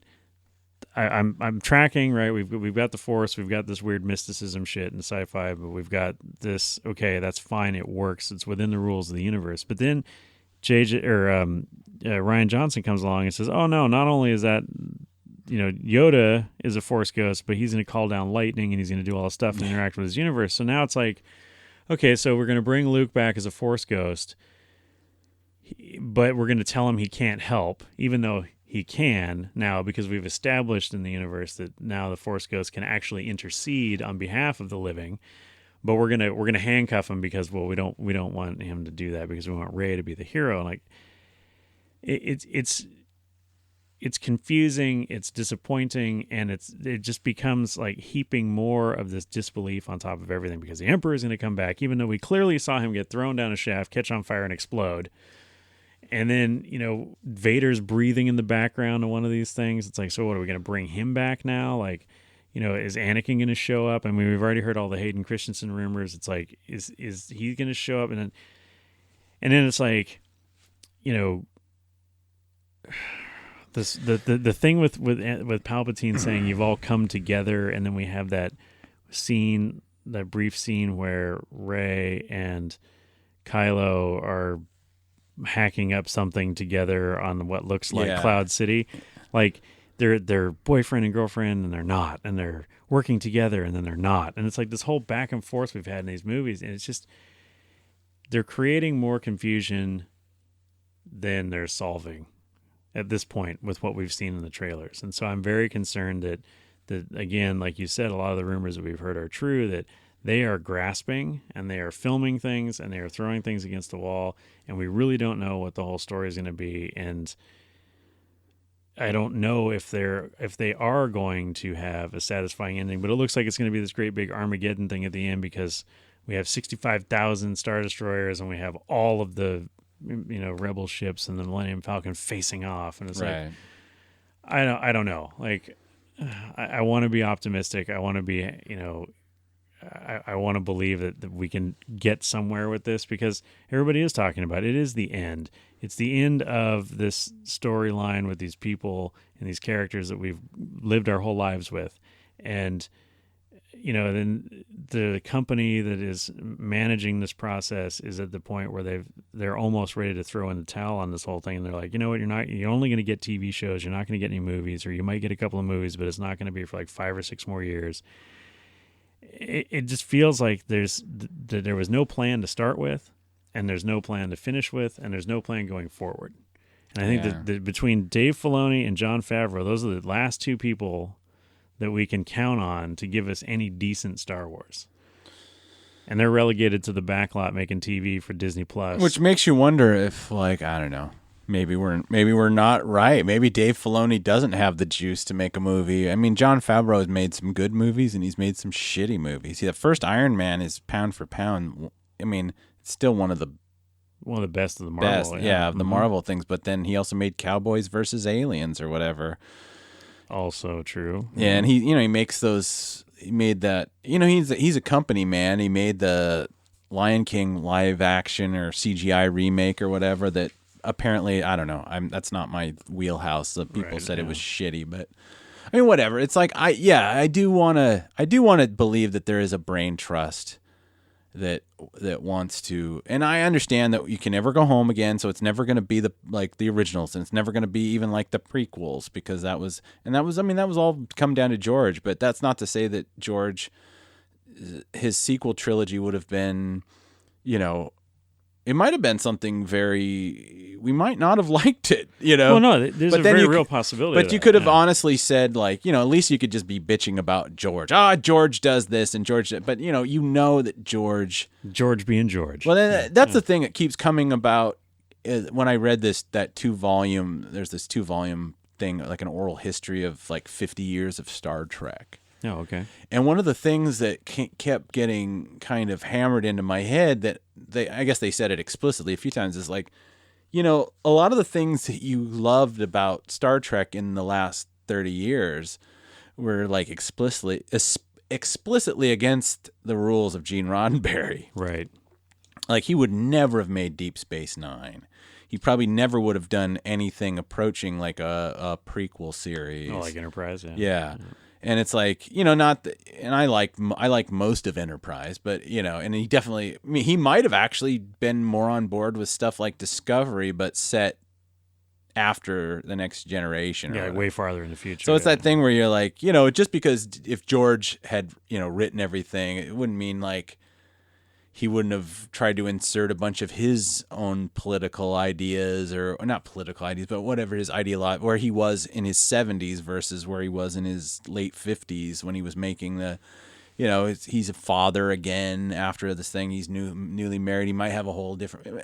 Then again, they might be great perspectives. I don't know, but just mostly George just seems like this poor broken guy with billions of dollars. Yeah, poor little rich boy. Yeah. No, it's true. I mean, we don't know what ultimately would have come out of Lucas and, you know, the treatments that he wrote. I don't even know how real those are. Like, oh, yeah. I mean, if it's know. anything like I've ever read about George, is that details are not his strong suit. And it's broad strokes and, you know, he hated the act of writing. Yeah. Hated it. And it almost makes you wonder if, like, you know, is it something? Did he toss off some goofy thing onto a legal pad and then go, $4.2 billion, then I'll give this to you. Yeah. And it's like, it's 14 pages long. Well, it sounds like, I mean, depending on who you read, you know, and what you're hearing, like, it does sound like there wasn't a whole hell of a lot. And, you know, the layout of the stories, I mean, there's similarities to what we got, but...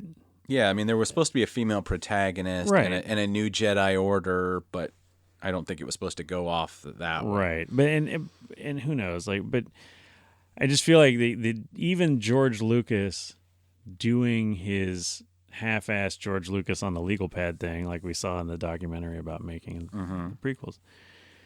You know, that feels to me like a more solid plan than how Disney approached this. Yeah, I mean, Disney, you know, has become a cynical money-making thing, right? They're just about money. And the reason why I say that is it's like they bought Star Wars and without any thought or any real, you know, reflection on what Star Wars means. I mean, they gave it a bunch of lip service, but like without really thinking hard about what Star Wars means to a lot of people in the world. They just like, we're going to make movies every 2 years. We're making movies every 2 years. We're going to fucking print some cash. We're going to sell toys. We're going to do TV shows. It's going to be fucking great. You know, it's like Rick McCallum, the ghost of Rick McCallum. It's going to be fucking great, right? You know, but what we see is that is a cynical approach in the sense that like they don't really understand why Star Wars was such a phenomenon and why it made so much money. And why people were into it. They just saw, like, if you put the logo on a thing, it'll sell like crazy.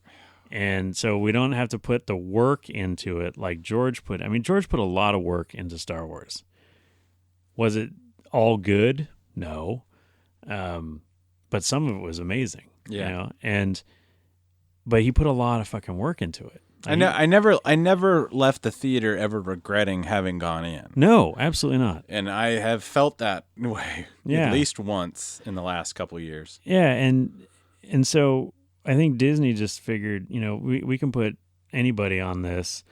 They can write a half-ass treatment, but as long as it's got Luke and Leia in it, like people are going to fucking eat it up. And that worked with The Last Jedi, or sorry, Force Awakens. But by the time you get to Last Jedi, it's like the people, like you say, the people were like, okay, we get it. It's your first movie out of the gate. You're trying to be safe. You're not doing anything too crazy. But now let's move on and let's do this thing. When I see Lando Calrissian, when I see Billy D. Williams wearing that ugly yellow shirt in the trailer, it pisses me off because they're insulting us in a way because they're saying, "Oh, hey, stupid, 40-year-old white guy, the black guy in the Millennium Falcon, that's Lando." Because he's wearing the same yellow shirt that he wore in the Solo movie. Which completely, the whole idea, the fact that Lando, even the Donald Glover Lando, he was a dandy. Right. He had more capes than he had, You're right.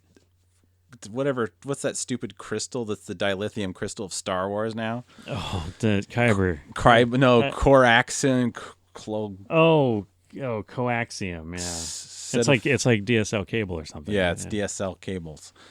Yeah, it's just that thing. Like, well, it's also like somebody in a room in a costuming basically said like, well, if we don't put him in the same outfit, they're not gonna know. Well, and that's the point. It's like you assholes realize that one of the things that like people were very, very worried about with the Solo film is it being a prequel and having people in it that don't look anything like the people they're supposed to be portraying, and you did that. Now, Donald Glover did a fantastic job playing a young dandy Lando, but he didn't look a damn thing like Billy D. Williams.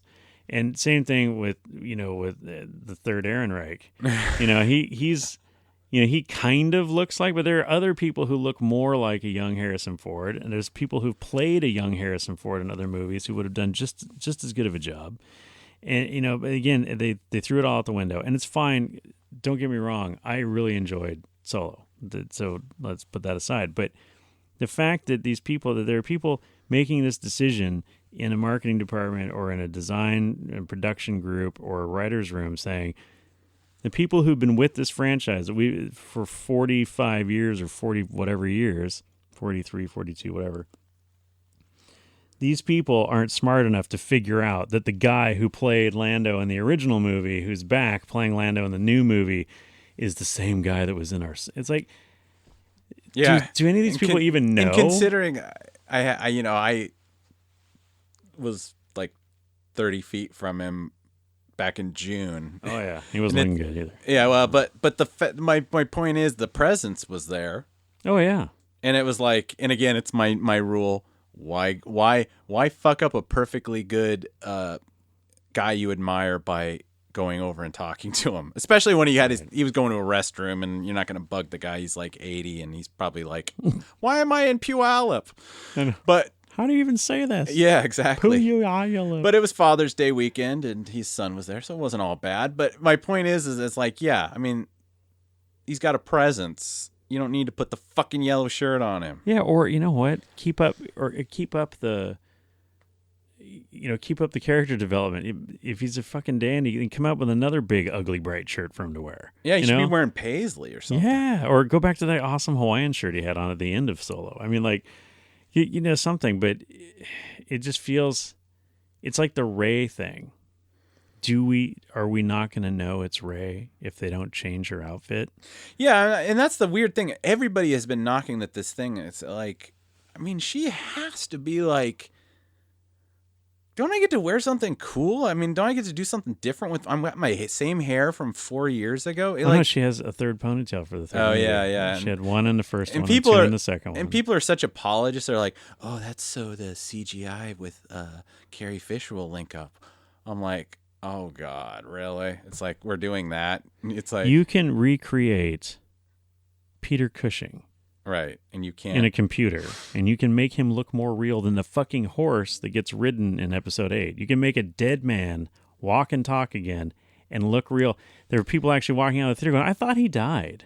And you're like, yeah, he did like 25 years ago, yeah. Director Krennic. As you can tell, I have 3 bonbons on my head now rather than 2. But I mean, that's the thing. Like, this bickering is pointless. You don't need to tell me that they did it to make it match up. There is a certain cynicism to that what I've seen so far, and coupled with what I think I now know as to be some of the spoilers, that the storytelling is cynical too, because they're going to cock tease you into thinking that your beloved characters are dead, only for them not to be, and then it might end with killing off one of the most iconic characters that I won't even say, but it's like, and that's been kind of spoiled on Reddit, but it's like, they're clearing the decks, but it's kind of like that thing where it's, sometimes it's that last week of high school before graduation vibe, and then there's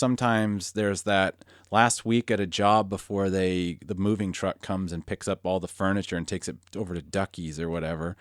And I think this, even though they're supposed to be going like they've got another 10 years of Star Wars entertainment for us, there is that kind of feeling of like putting the partitions up against the wall and ripping up the phone cables, and and that's Mark Hamill's metaphor, was when they made Jedi, he said it was a bit like the last week of high school. It was fun. It was a thing. We knew that there wasn't going to be more, and it was sad, but it was, fun. And I bet you anything, there ain't anybody except for maybe Anthony Daniels that is not like going, thank fucking God my contract is running out.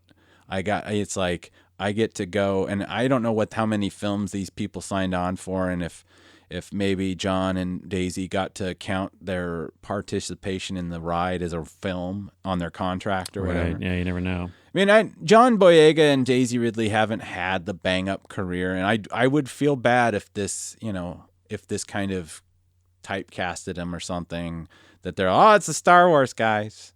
And it's stuff, and it's like it becomes kind of like Mark and Carrie, that people act like don't want to address the fact that, like, Mark Hamill, until he figured out he was good at voices, his career was in the shitter. Right, no, it was, and it was like that was a real smart move of him. And it's like there's going forward with these people that they put out there, and then they didn't support them with great storytelling.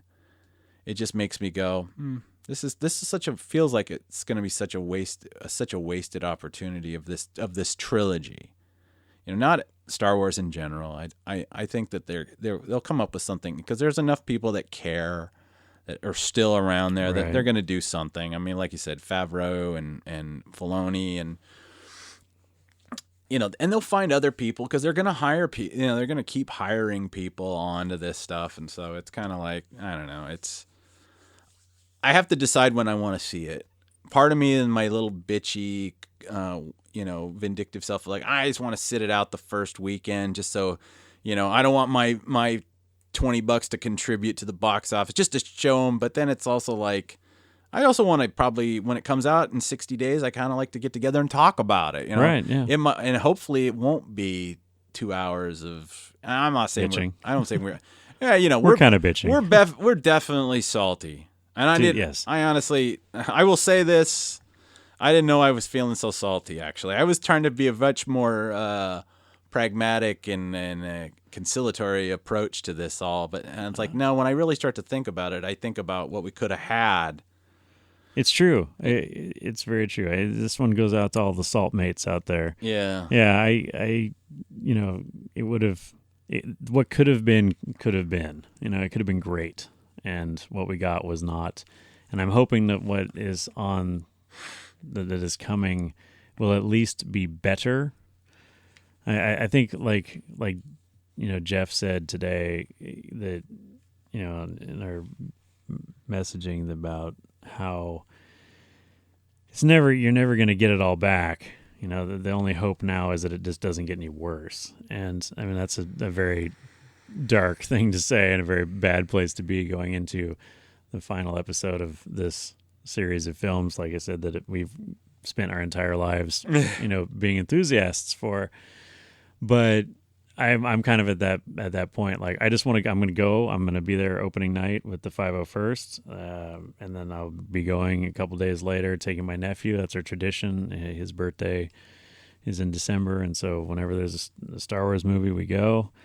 And so, yeah, I'm going to see it. I'll probably have seen it 4 or 5 times by the time we get to Wow. Well, I did that with all of them. It was like 3 times for each of them before we recorded Oh wow. our show. Yeah. See, so, I saw Solo twice because we were gonna do a show, and I Right. think you do need to see it twice. So I guess I will probably see it twice. Yeah.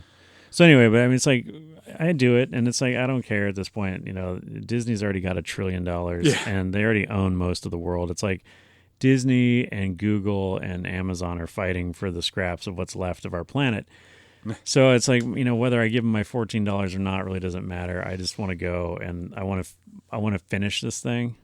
Yeah. And see kind of where it winds up, and hopefully we're down here in your basement in a couple months, and we're like, dude, expectations were actually subverted. This turned out way better. Yeah. Fuck you, Ryan Johnson. Yeah, and that's the thing. I will say that I will make a pledge to our very communicative listeners, hosts at talkingbirdcast.com. I'll make this pledge that I will go in with a positive attitude, but I'm going to be honest about my assessment. But I'm not going to go in with a chip on my shoulder. I'm going to go in with no expectations, but try to be positive and try to judge the film on its own. And then I'll have my assessment as a saga film, but I'll try to because it's like I'm as much as you might think this, I am not a hater. I actually prefer liking things over hating things. Absolutely. And with that, I think we should wrap this up. Thanks for our 2 hour and 20-minute mini episode.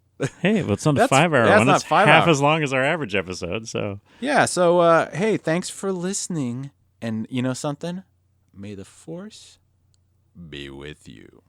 always. Always.